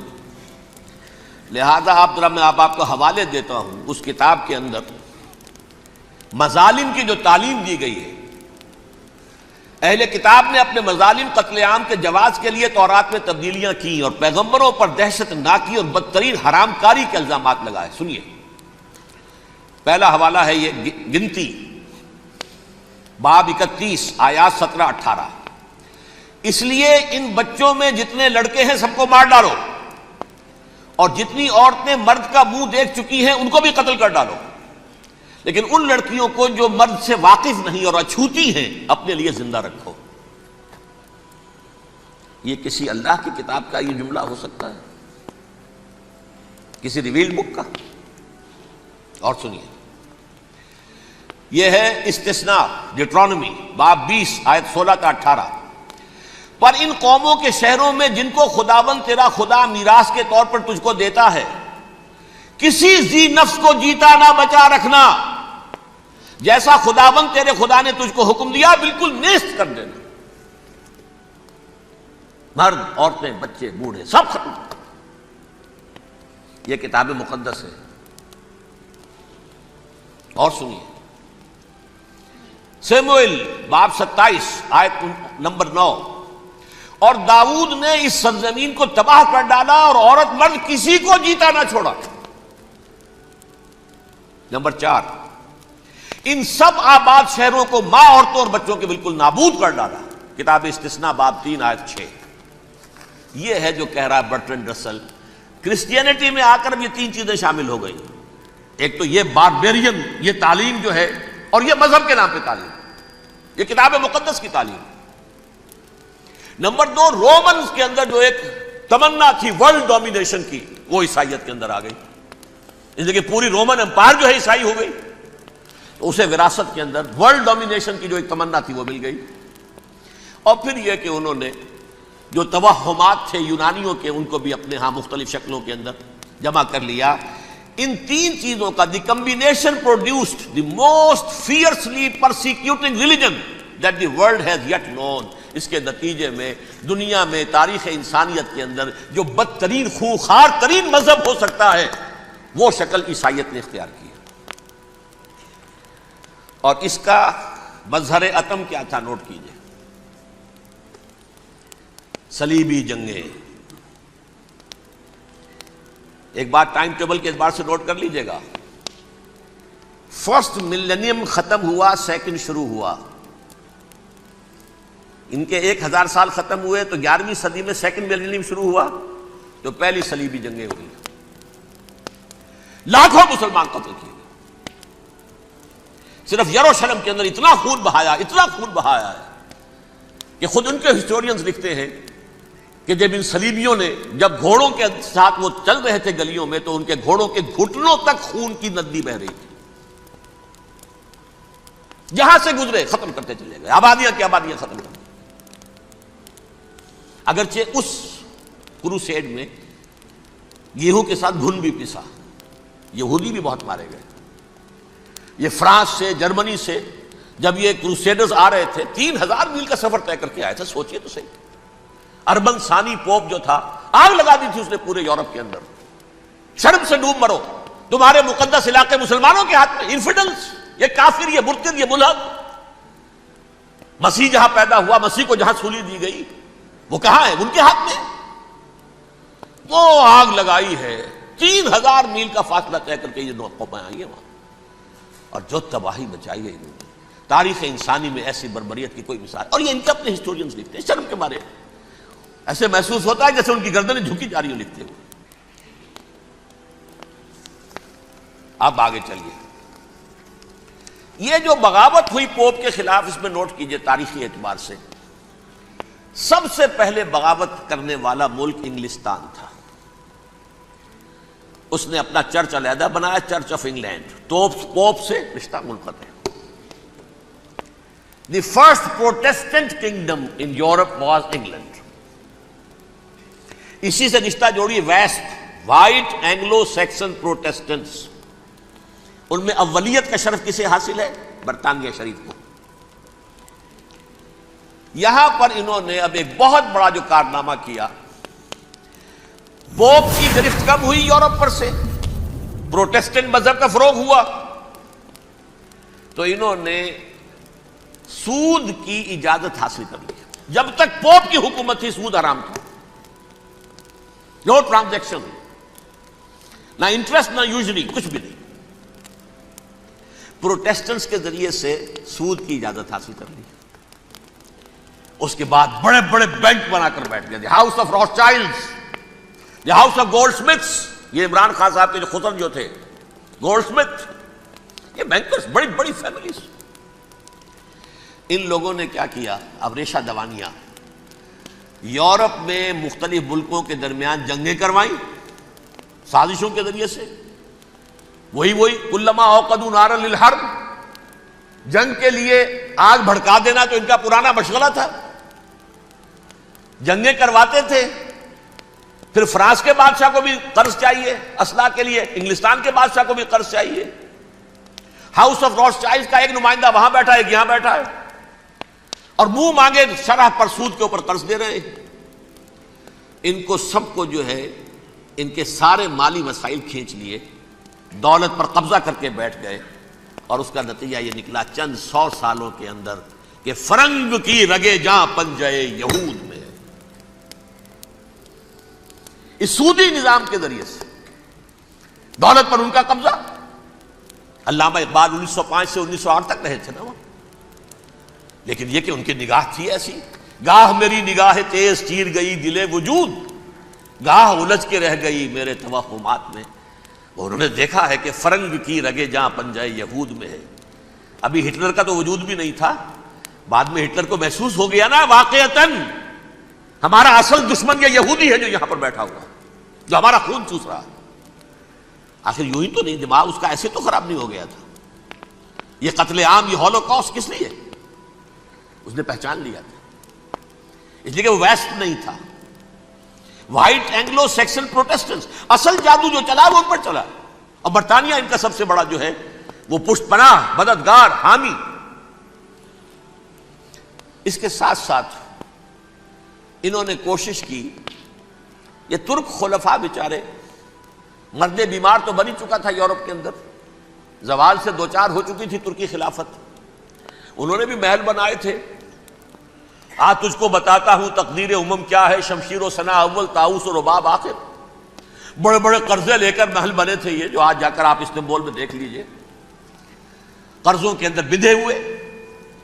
لیکن یہ کہ کم سے کم یہ ضرور کیا کہ بڑی سے بڑی رشوت انہیں یہودیوں نے پیش کی کہ کسی طرح ہمیں فلسطین میں آباد ہونے کی اجازت دے دو۔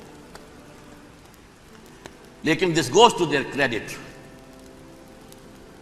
انہوں نے کہا نہیں، یہ معاہدہ جو عمر نے کیا تھا رضی اللہ تعالی عنہ، اس کو میں نہیں بدل سکتا۔ تم جاؤ، جا کے زیارت کرو، آ جاؤ، تم وہاں آباد نہیں ہو سکتے، کیونکہ ترکی کے زیر زندگی تھا نا علاقہ، سلطنت عثمانیہ میں شامل تھا، پورا ویسٹ ایشیا، پورا ایسٹ یورپ، پورا شمالی افریقہ، 3 بر اعظموں پر پھیلی ہوئی تھی سلطنت عثمانیہ اور خلافت عثمانیہ۔ 400 برس تک خلافت ان کے ہاں رہی ہے۔ انہوں نے نہیں مانا، نتیجہ کیا نکلا؟ انہوں نے اس خلافت کے نظام کو ختم کرنے کے لیے سازش شروع کی۔ اس سازش کا نتیجہ تھا، اس کو دیکھ کر بھانپ کر ہندوستان میں تحریک خلافت چلی ہے۔ بولی اماں محمد علی کی جان بیٹا خلافت پر دے دو، ساتھ ہوں تیرے شوکت علی بھی جان بیٹا خلافت پر دے دو۔ تحریک چلی، ابھی ختم نہیں ہوئی تھی خلافت، لیکن نظر آ گیا تھا۔ بڑا پیارا واقعہ ایک صاحب نے سنایا ہے کہ جب شیخ الہند جو ہیں اسیر تھے مالٹا میں، یہ 1915 سے 1920 تک رہے، تو وہاں جو تھا مالٹا کا جو کیمپ تھا جس میں کہ یہ اسیر تھے، اس کا کمانڈانٹ جو تھا انگریز، انہوں نے دیکھ لیا تھا یہ بہت فرشتہ خصلت انسان ہے، نورانی شکل ہے، تو وہ اچھا میل ملاپ تھا۔ ایک روز کہا حضرت شیخ الہند نے کہ آپ لوگ ہماری خلافت کے پیچھے کیوں پڑے ہوئے ہیں؟ وہ تو ایک مردہ شے ہے، اس میں کوئی جان تو ہے نہیں، کوئی طاقت نہیں ہے، پھر بھی آپ ہماری ایک نشانی ہے، اسے کیوں آپ جو ہے برباد کرنے پر تلے ہوئے؟ اس نے کہا اتنے بھولے نہ بنیے حضرت، ہمیں معلوم ہے اس نیم مردہ خلافت میں بھی طاقت اتنی ہے کہ اگر جہاد کا فتویٰ اس نے دے دیا تو انڈونیشیا سے موریتانیہ تک مسلمان کفن سر سے باندھ کے نکل آئے گا، یہ ہمیں معلوم ہے، لہذا ہم نے ختم کرنا ہی کرنا۔ اور ختم کس سے کرایا؟ ایک فری میسن مصطفیٰ کمال پاشا، چاک کر دی ترک ناداں نے خلافت کی قبا، سادگی اپنوں کی دیکھ اوروں کی عیاری بھی دیکھ۔ عیاری کس کی تھی؟ یہود کی، اور ان کے اعلی کار برطانیہ۔ ابھی خلافت ختم بھی نہیں ہوئی تھی، برطانیہ کے ذریعے سے 1917 میں بالفور ڈکلیریشن کے ذریعے سے حق حاصل کر لیا کہ ہاں جا کر یہ آباد بھی ہو سکتے ہیں۔ چونکہ دوسری جنگ عظیم میں سلطنت عثمانیہ ختم ہو گئی تھی، خلافت نام کی تھی، سلطنت تو ختم ہو گئی، ترکی رہ گیا تھا صرف، اور جنرل ایلنبی کی فوجیں داخل ہو چکی تھی یروشلم میں، یروشلم پر قبضہ برطانیہ کا ہو چکا تھا، اور قبضہ دلوانے والے برطانیہ کو ہمارے ہندوستان کے مسلمان فوجی بھی تھے۔ اربوں نے بغاوت کی ترکوں کے خلاف، اور انگریزوں کی فوج میں ہمارے ہندوستان کے مسلمان سپاہی بھی تھے۔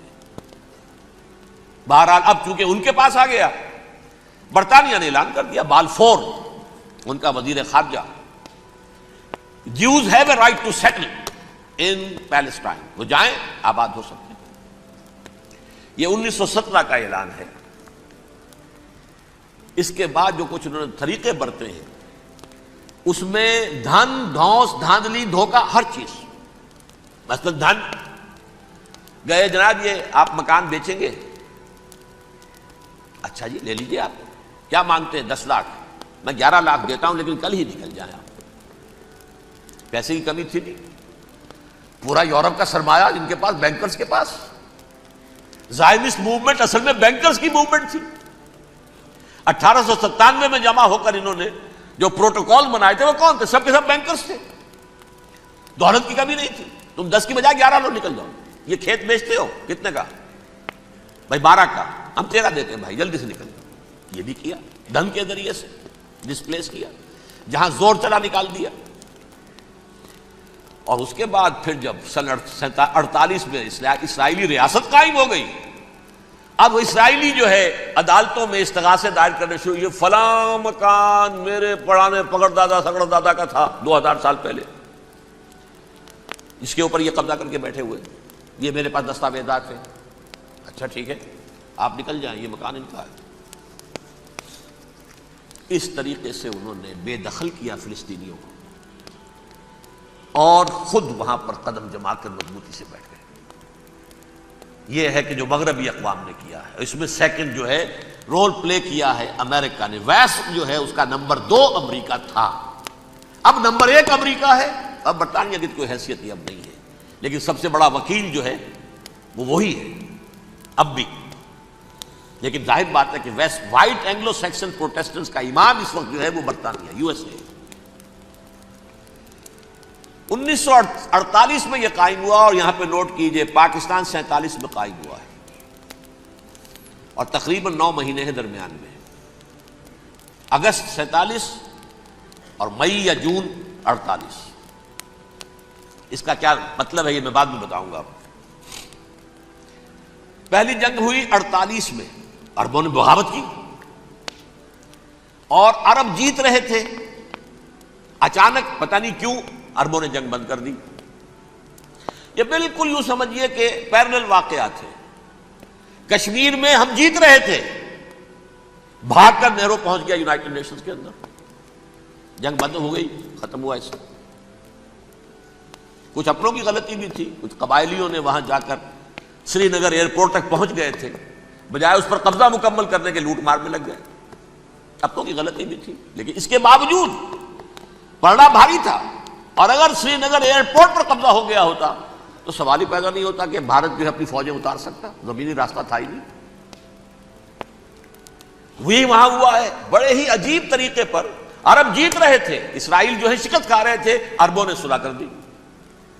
کچھ مہینوں کے بعد عربوں نے دوبارہ جنگ کی۔ اتنے عرصے میں یہ اسرائیلی، یہ سب جو ہیں جتنے دہشت گرد ہیں اسرائیلی، یہ اس دور کے لوگ ہیں، وہ چاہے میناچم بیگن تھا یا کوئی اور، یہ سب کے سب اس دور کے ٹیررسٹ۔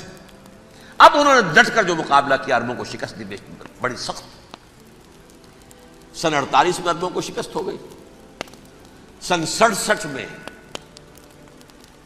روس کے سکھانے پڑھانے پر جمال عبد الناصر نے حملہ کیا، بلاکیٹ کر دیا ایلات کا، بندرگاہ کا۔ 6 دن کی جنگ کے اندر اسرائیلیوں نے روس سے پورا صحرائے سینا لے لیا، اسرائیل شام سے گولان ہائٹس لے لیے، اردن سے یہ پورا مغربی کنارہ جو یہ اردن کا حصہ تھا، اور مشرقی یروشلم اردن کے پاس تھا، اس پر بھی قبضہ کر لیا۔ 1967 کی جنگ کا نتیجہ کیا نکلا؟ یروشلم پورا کا پورا یہودیوں کے قبضے میں چلا گیا، جو 1948 میں آدھا کر دیا گیا تھا۔ ویسٹرن یروشلم یہ یہودیوں کے پاس، ایسٹرن یروشلم مسلمانوں کے پاس، اور مشرقی یروشلم ہی میں مسجد اقصیٰ ہے اور قبۃ الصخرہ ہے، وہ مسلمانوں کی تحویل میں تھے۔ اردن کا قبضہ مسلمانوں کی تحویل، لیکن اب 67 میں پورا یروشلم ان کے قبضے میں آ گیا۔ پھر بہرحال مصر نے ایک کوشش کی بدلہ لینے کی سن 73 کی جنگ میں، اور اس میں کوئی شک نہیں بڑی شجاعت کا مظاہرہ کیا۔ رمضان وار آف 1973 بارلیو لائن کراس کر لی، جسے وہ سمجھتے تھے کہ کوئی طاقت دنیا کی ہمارے اس دفاعی جو ہے لائن اس کو کراس کر نہیں سکتی۔ لیکن پھر جب امریکہ اپنی پوری طاقت لے کر میدان میں آ گیا ہے تو ظاہر بات ہے کہ مصر کی حیثیت امریکہ کے مقابلے میں کچھ نہیں تھی۔ یہ ہے میں نے جو مختصر سی تاریخ آپ کے سامنے رکھ دی ہے۔ اب جو اصل مسئلہ ہے سمجھیے، سین کیا ہے، منظر کیا ہے۔ یہ پہلو وہ ہیں بہت سے کہ جو شاید بہت سے حضرات کے نگاہوں میں نہ ہوں، باقی تو یہ تاریخ کے واقعات ہیں، اکثر لوگوں کے علم میں ہوں گے۔ یہودیوں میں بھی ایک بڑی شدید اندرونی کشاکش ہے، جیسے ہم مسلمانوں میں کچھ مسلمان وہ ہیں جو نماز روزے کی پابندی کرتے ہیں، دین سے انہیں تعلق ہے، کچھ وہ ہیں جو نہ نماز نہ روزہ نہ کچھ، نام تو ان کے ہیں، محمد حسین ہیں، غلام علی ہیں تو صحیح، سیکولر ذہن ہے، ہے کہ نہیں؟ ایسا ہی ان کے ہاں بھی ہے۔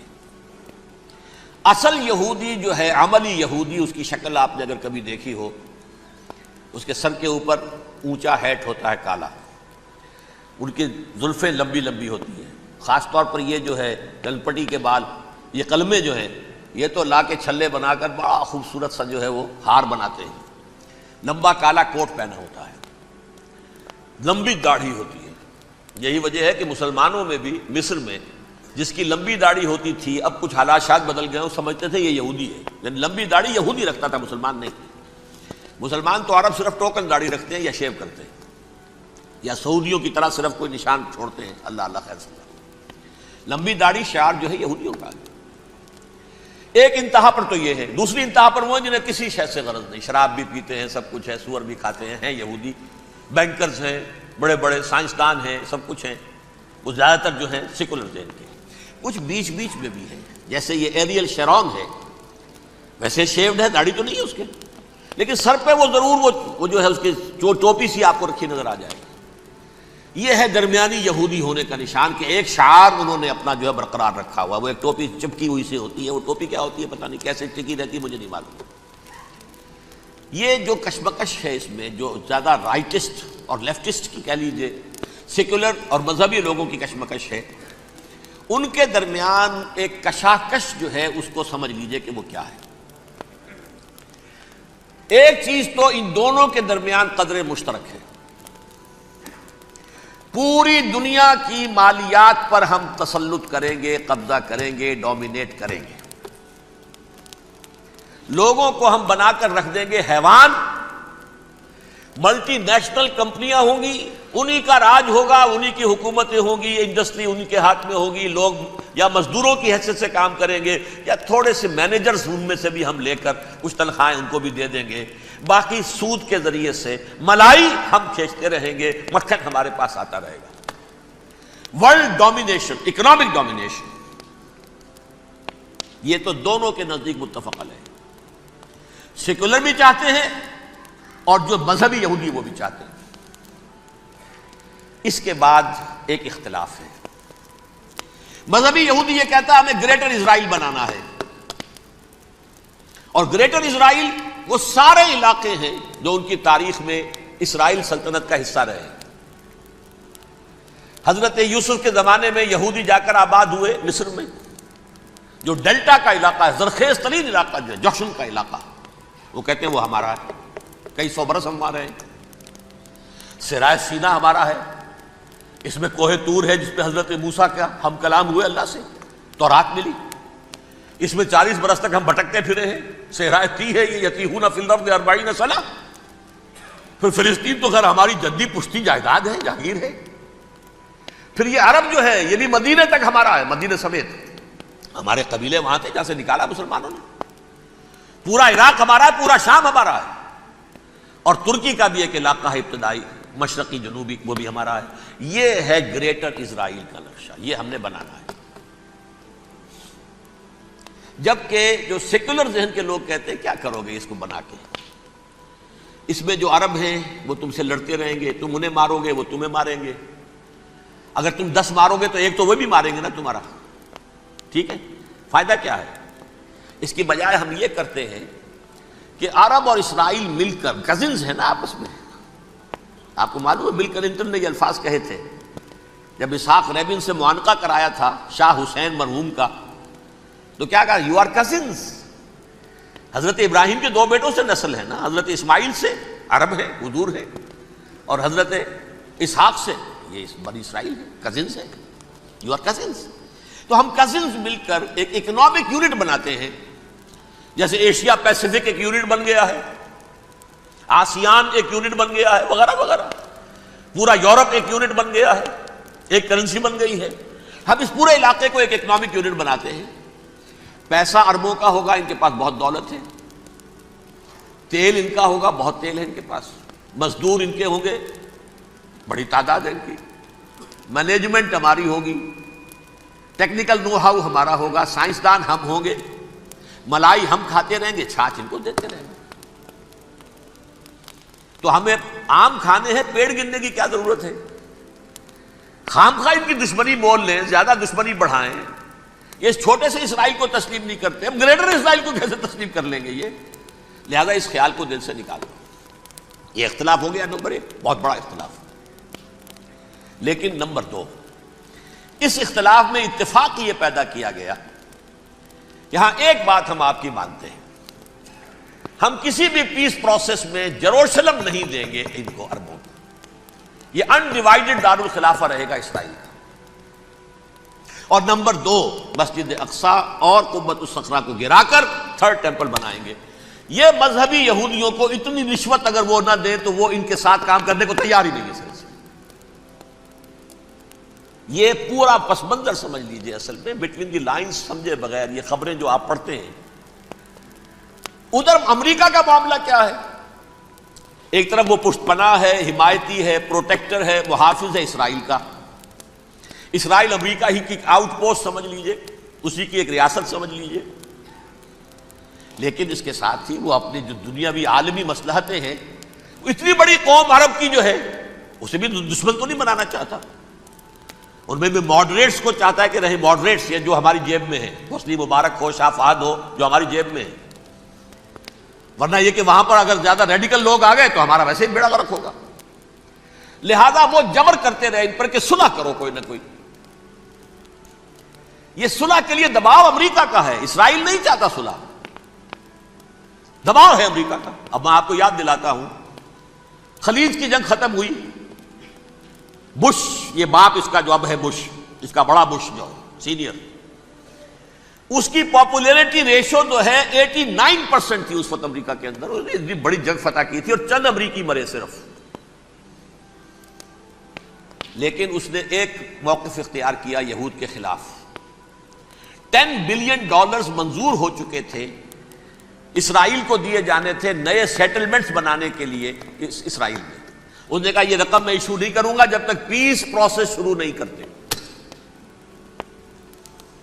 یہ دباؤ تھا جس کے آگے گھٹنے ٹیکنے پڑے $10 بلین کے لیے.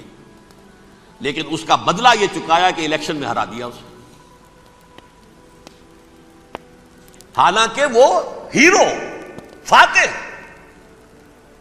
خلیج کی جنگ کا فاتح، 89% ریٹنگ، الیکشن میں 0. دباؤ تھا. اسی طرح بل کلنٹن کا دباؤ رہا، کسی طرح صلح کرو، کسی طرح صلح کرو، کسی طرح صلح کرو. اور اس معاملے میں میں یہ تسلیم کرتا ہوں، اس معاملے میں اس نے واقعتاً ایڑی چوٹی کا دور لگایا ہے. اور یہ بھی تسلیم کرتا ہوں کہ اس کے دباؤ میں آ کر ایہود باراک جہاں تک چلا گیا تھا، اب کوئی نہیں جا سکتا. وہ آفر نہیں دے مل سکتی اب دوبارہ فلسطینیوں کو. یہ بھی میں بھول گیا آپ کو بتانا. یہ جب پروسیس شروع ہوا ہے جس کا نام تھا لینڈ فار پیس، اصول کیا دیا تھا امریکہ نے کہ دیکھو اسرائیلیوں، یہودیوں، تم نے سن 67 میں جو زمینیں ان سے چھینی تھی، جو علاقے، یہ ان کو واپس کر دو اور ان سے صلح کر لو، یہ سب تمہیں ریکگنائز کر لیں گے، جنگ ختم ہو جائے گی.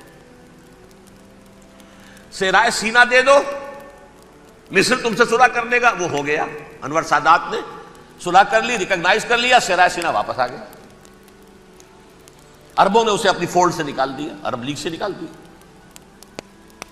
شام بھی تیار رہا ہے لیکن پورا گولان ہائٹ مانگتا ہے. وہ ابھی جو پچھلے دنوں بل کلنٹن کے آخری دور میں گفتگو ہوئی تھی، اس نے کہا جتنا تم نے ہم سے علاقہ چھینا تھا سارا واپس کرو تو ہم کر لیں گے ریکگنائز.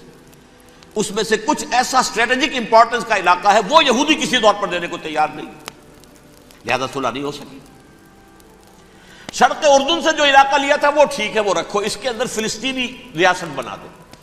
یہ علاقہ جو ہے فلسطینیوں کی میجورٹی ہے اس میں، تو اس کو فلسطینی ریاست بنا لو. ایک ریاست ودن ریاست ہو جائے گی، اسرائیل ریاست، فلسطینی ریاست.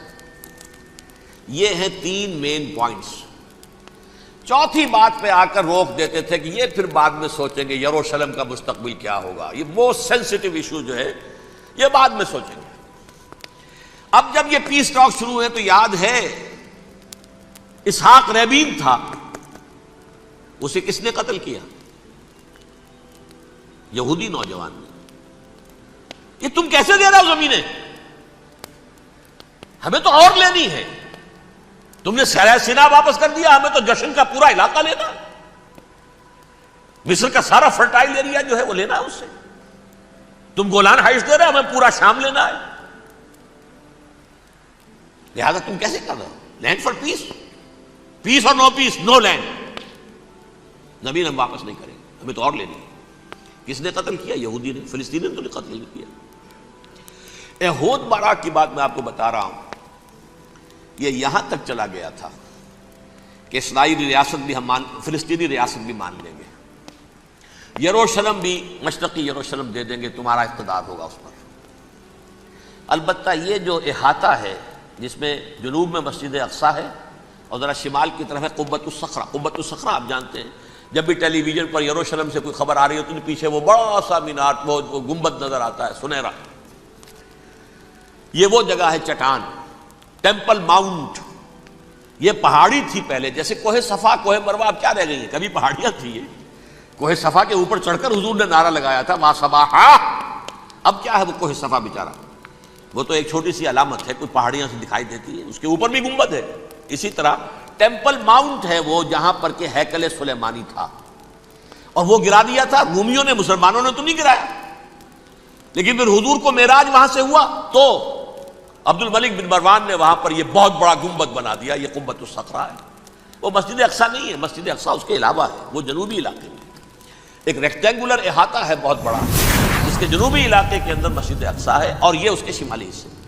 احود باراک نے یہاں تک آفر کر دی تھی کہ مسجد اقصیٰ تو اپنے پاس رکھ لو، لیکن یہ ٹیمپل جو ہے، یہ ٹیمپل ماؤنٹ، یہ قبۃ الصخرہ نہیں۔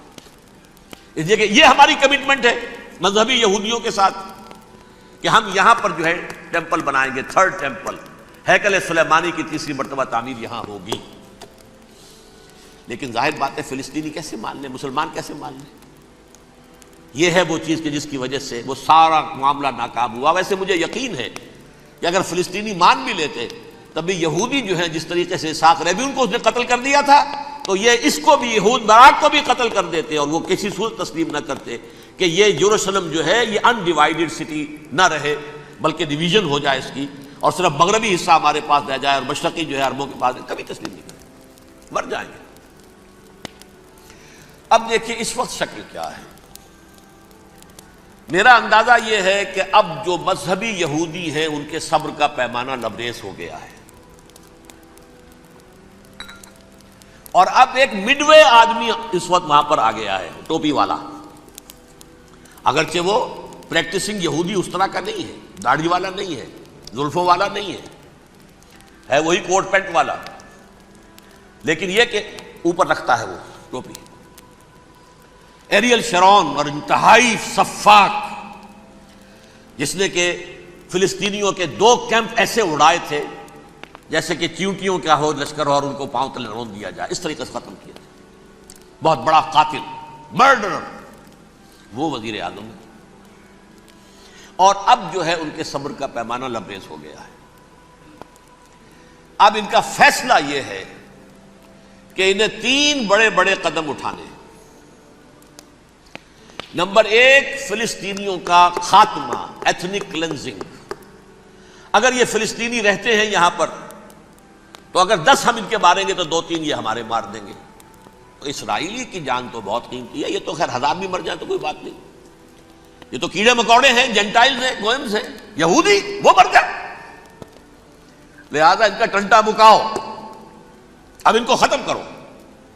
وہ اشتہار شاید آپ کے نظروں سے گزرا ہوگا جس میں میں نے یہ الفاظ لکھے ہیں کہ بوسنیا کی ایتھنک کلینزنگ جو ہے ماند پڑ جائے گی، اور جو کچھ ایتھنک کلینزنگ ہوئی تھی 500 برس قبل ہسپانیہ میں، اس کا نقشہ آپ دیکھیں گے دنیا میں۔ اس وقت کیا ہوا تھا؟ عربوں کو، مسلمانوں کو یا جلا دو، قتل کر دو، یا جہازوں میں ان کو ڈمپ کر ہوئے اور لے جا کر شمالی افریقہ کے ساحل کے اوپر اتار دو اور ڈمپ کر دو۔ ایک بچہ بھی نہیں رہنے دیا تھا ہسپانیہ میں۔ 1492 میں سقوط غرناطہ ہوا ہے، اور اس کے بعد 10 سال کے اندر اندر ایک ایک بچہ مسلمانوں کا ختم کر دیا۔ یہ ہے فیصلہ ان کا۔ اب بہت بڑا قدم وہ اٹھانے پر مجبور ہے۔ کب تک آپ رہیں گے؟ ہمارے لوگ مارتے ہیں، 16 نوجوان ہمارے مار دیے، لیکن آج گھر تھا اس میں ایک چلا گیا فلسطینی، بم اپنے جسم سے باندھ کر وہاں اڑا دیا، خود بھی اڑ گیا، 16 ان کے نوجوان اڑ گئے۔ لہذا یہ چیز ان کے لیے ناقابل برداشت ہے، ان کے صبر کا پیمانہ اب لبریز ہو رہا ہے۔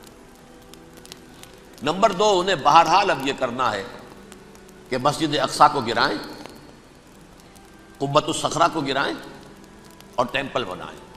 یہ انتفاضہ جو اب شروع ہوا 1 سال پہلے سے، یہ شیرون نے دورہ کیا تھا، مسجد اقصی میں گیا تھا، اور اس نے تھرڈ ٹیمپل کی تعمیر کے لیے ایک پتھر جو ہے بنیاد کا پتھر رکھنے کا ارادہ ظاہر کیا تھا، جس پر فلسطینی نوجوان اٹھے ہیں، وہ اینٹیں لے کر، روڑے لے کر، اور اس وقت سے یہ سلسلہ چل رہا ہے۔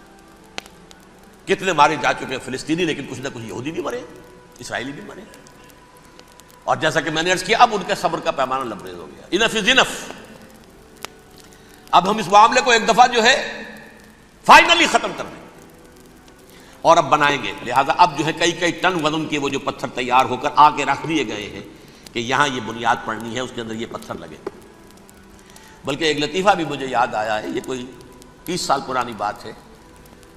اس قبۃ الصخرہ کی مرمت ہوئی تھی، تو اس کے اوپر جو یہ سونے کی پتری چڑھی ہوئی ہے، یہ شاہ حسین اردن والے جو ہے، ظاہر بات ہے تھا بھی انہی کے تسلط میں، یہ انہی کی تولیت میں تھا سن 67 سے پہلے، اس زمانے کی بات میں کر رہا ہوں۔ تو انہوں نے پتہ نہیں 30 من تھا یا 30 ٹن تھا سونا جو ڈونیٹ کیا تھا اس کے اوپر یہ پتری چڑھانے کے لیے، جو بہت بڑا گنبد نظر آتا ہے پورے کے پورے ماحول کے اوپر چھایا ہوا۔ اس وقت یہودی اخباروں نے لکھا تھا بہت اچھا ہے، یہ سونا ہمارے کام آئے گا جب ہم اپنا ہیکل تعمیر کریں گے۔ کہاں جائے گا سونا؟ سونا یہی رہے گا نا، جب ہم گرائیں گے ہمیں وہ سونا مل جائے گا۔ اب وہ اس پر آ گئے، مزید دیر نہیں کر سکتے۔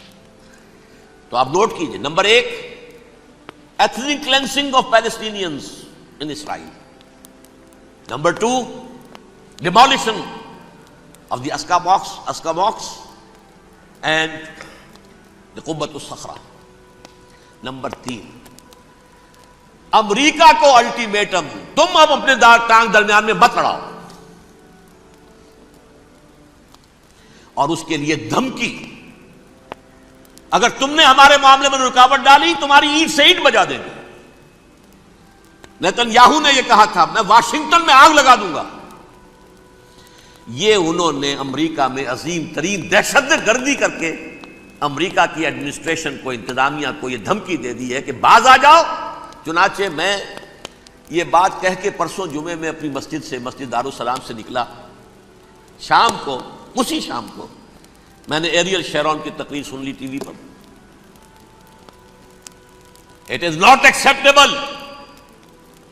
Don't appease the Arabs at our expense. We are not going to become Czechoslovakia. We have to depend on ourselves only and rely on ourselves only. کیا مطلب ہے اس کا؟ کس کو سنا رہا ہے؟ امریکہ بہادر، ہم تمہارے محتاج نہیں ہیں، ہم تمہارے ٹکڑے اڑا دیں گے، تیسرے کر دیں گے تمہارے، تم بیچ میں آؤ تو صحیح، ہم اور دیکھ لو ایک نشانی ہم تمہیں دکھا دیتے ہیں۔ مجھے 100% یقین ہے یہ پورا ہسٹوریکل پروسیس، اور جس جگہ یہ پہنچ گیا ہے، جس کریٹیکل پوائنٹ تک یہ پہنچ چکا ہے، یہ جو بھی حملہ ہوا ہے ورلڈ ٹریڈ سینٹر پر اور پینٹاگون پر، یہ اسرائیل کا کام ہے۔ اسرائیل سے کم تر کسی ادارے کے لیے ممکن ہی نہیں، اس لیے کہ اسرائیل کے ایجنٹ امریکہ کے پورے نظام کے اندر جو ہے گھسے ہوئے ہیں، موجود ہیں، ہر جگہ موجود ہیں۔ جیسے سرطان کا پھوڑا ہوتا ہے پورے جسم میں وہ اپنی جڑیں جما لیتا ہے، ایسا ہے معاملہ۔ پوری ایڈمنسٹریشن، پوری اکانومی، تمام ذرائع ابلاغ، پرنٹڈ میٹر ہو یا یہ کہ الیکٹرانک میڈیا، سب ان کے قبضے میں ہے۔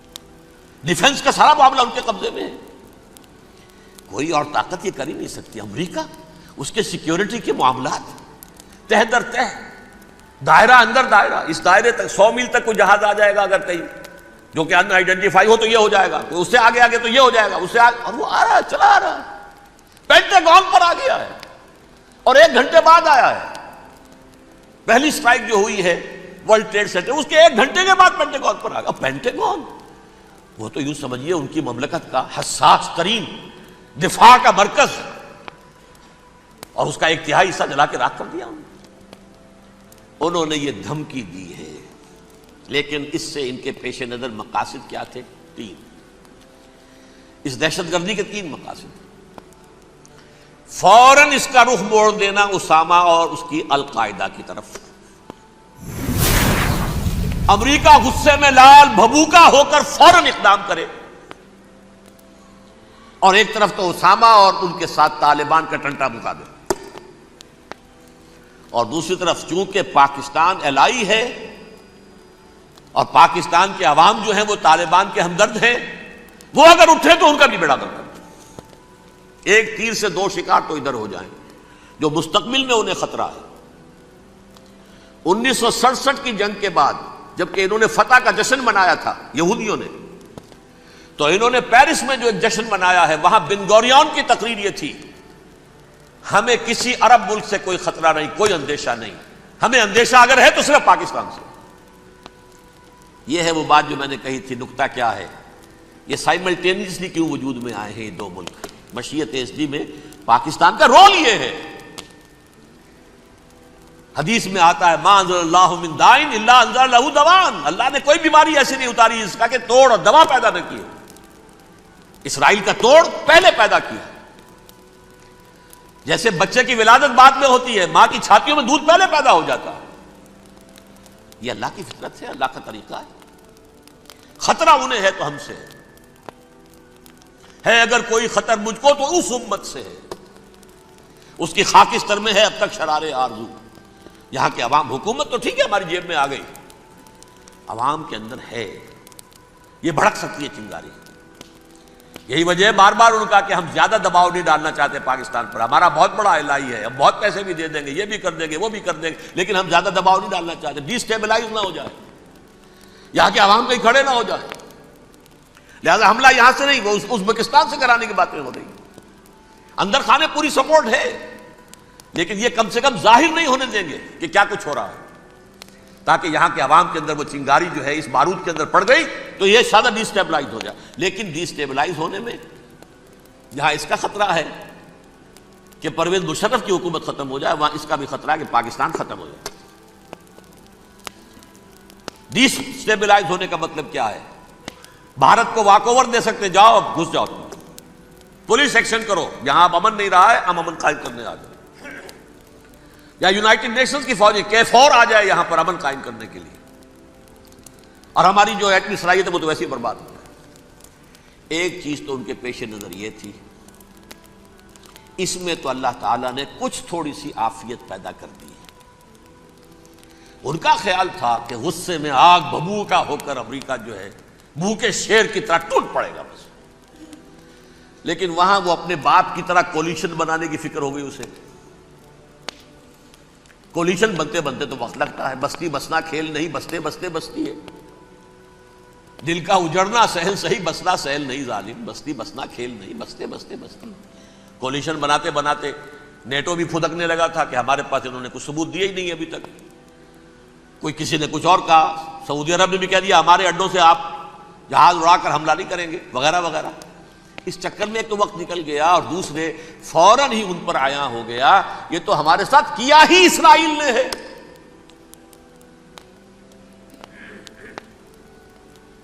لیکن یہ بات لیک نہیں کرنا چاہتے، میں نے خود سنا اور بھی بہت لوگوں سے کہا کہ یہ باقاعدہ اسٹیٹ ڈپارٹمنٹ کی طرف سے ٹی وی پر، CNN پر، BBC پر یہ اعلان آیا کہ یہ جو انویسٹیگیشنز ہو رہی ہیں اس حادثے کی تحقیقات کی، اس کی معلومات لیک کیوں ہو رہی ہیں، لیک نہیں ہونی چاہیے۔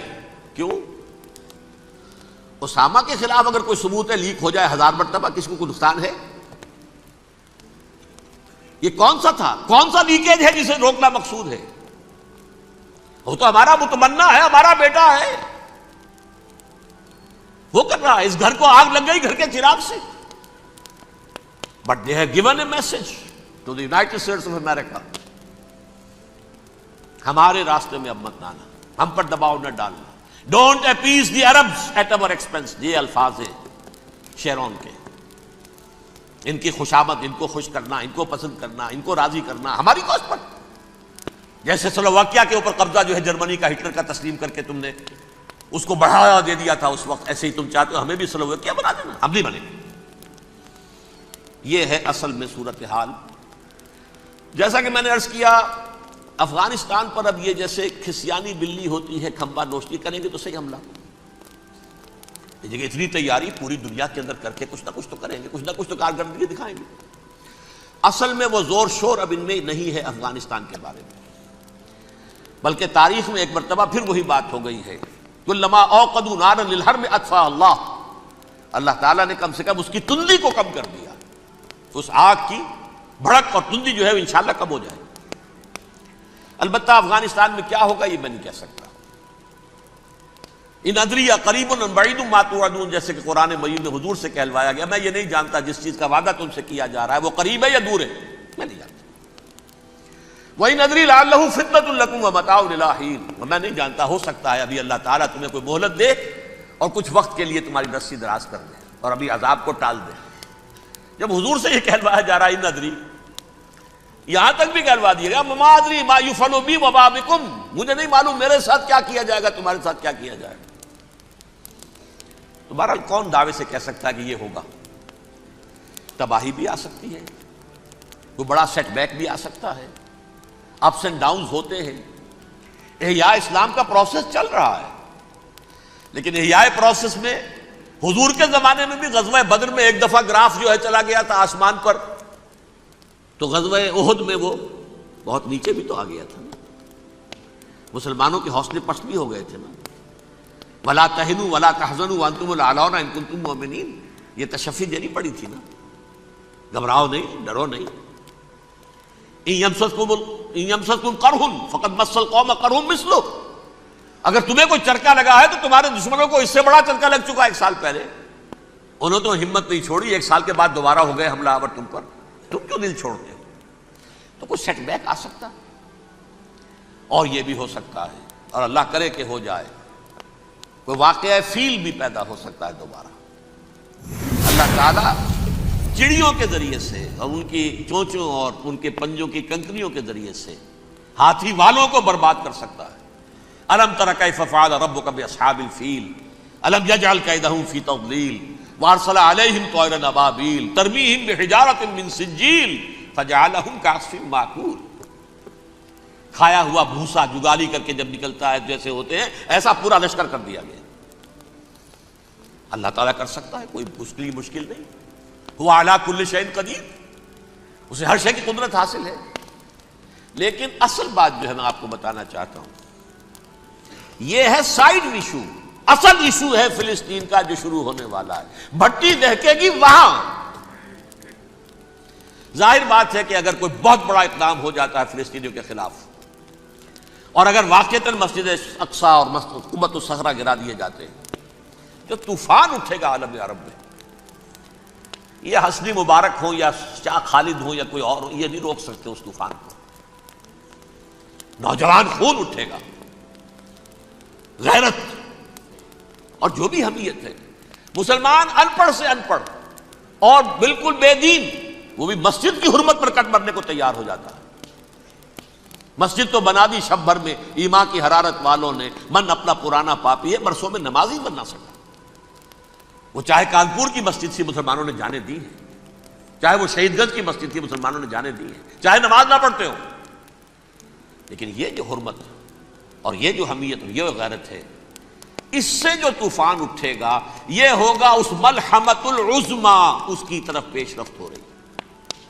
کتاب الملاحم سے احادیث کے حوالے سے کہ جن جنگوں کا حوالہ دیا حضور نے، پیشن گوئی کی ہے، اس کا نقطہ آغاز تھا خلیج کی جنگ۔ صدام حسین نے اسے کہا تھا یہ مدر آف وارز ہے، ام المحارب، یہ ایک جنگ نہیں ہے۔ اس کا نقشہ بھی حدیث میں موجود ہے، پیشن گوئی موجود تھی، اس وقت بھی ہم نے شائع کی تھی۔ لیکن اس میں جو جنگ اب ہونے والی وہ الملحمۃ العظما۔ ملحمہ کسے کہتے ہیں؟ لحم گوشت کو کہتے ہیں، اور قصائی کی دکان کو عربی میں ملحم کہتے ہیں، جہاں گوشت کے ٹکڑے کیے جاتے ہیں۔ آج کل مشینوں سے ہوتے ہیں، اب جو ہے وہ ہاتھ سے چھریوں سے نہیں ہوتے، لیکن ٹکڑے ہو رہے ہوتے ہیں، جسموں کے چیتھڑے اڑ رہے ہوتے ہیں۔ ملحمہ، یہی لفظ استعمال کیا تھا حضرت سعد ابن عبادہ نے رضی اللہ تعالی عنہ یوم فتح مکہ۔ ان کے دل میں تھا کہ اب ہم انتقام لیں گے ان عربوں سے، ان قریش سے۔ الیوم یوم الملحمہ، الیوم یوم الملحمہ، یہ کہتے ہوئے جا رہے تھے، ایک خاص کیفیت۔ آج ہے گوشت کے ٹکڑے اڑانے کا دن۔ حضور سے کہا کسی نے جا کر کے ساتھ تو یہ کہہ رہے ہیں الیوم یوم الملحمہ، الیوم یوم الملحمہ۔ حضور نے فرمایا نہیں، ان سے کہو جا کر الیوم یوم المرحمہ، الیوم یوم المرحمہ، آج رحمت کا دن ہے، آج تو میں ان سب کو معاف کروں گا، لا تثریب علیکم اليوم، میں تم سے وہی بات کہہ رہا ہوں جو میرے بھائی یوسف نے کہی تھی اپنے بھائیوں سے، اذهبوا فانتم الطلقاء، جاؤ تم سب کے سب آزاد۔ وہ ملحمہ ہے جس کو کہ حضور نے حضرت معاذ بن جبل رضی اللہ تعالیٰ عنہ سے روایت ہے، اس میں سے جو ابو داؤد میں روایت آئی ہے اس میں الملحمۃ العظمی، عظمی مؤنث ہے اعظم کا، آپ کہتے ہیں جنگ عظیم اول، جنگ عظیم دوم، عظیم کا باپ ہو گیا اعظم، سب سے بڑا، اور اس کا مؤنث ہے سب سے بڑی، عظمی، الملحمۃ العظمی، سب سے بڑی لڑائی۔ میرے نزدیک یہ وار کے معنی میں نہیں ہے، بیٹل کے معنی میں، انگریزی میں یہ دو لفظ علیحدہ ہیں، وار، بیٹل۔ وار سالوں کو محیط ہوتی ہے، بیٹل کسی ایک خاص جگہ پر جو لڑائی ہوتی ہے اس کو کہتے ہیں۔ حضور کے اور قریش کے درمیان 6 سالہ وار تھی، جنگ تھی، لیکن battles, battle of Uhud, battle of Badr, یہ بیٹلز تھی، لڑائیاں تھیں۔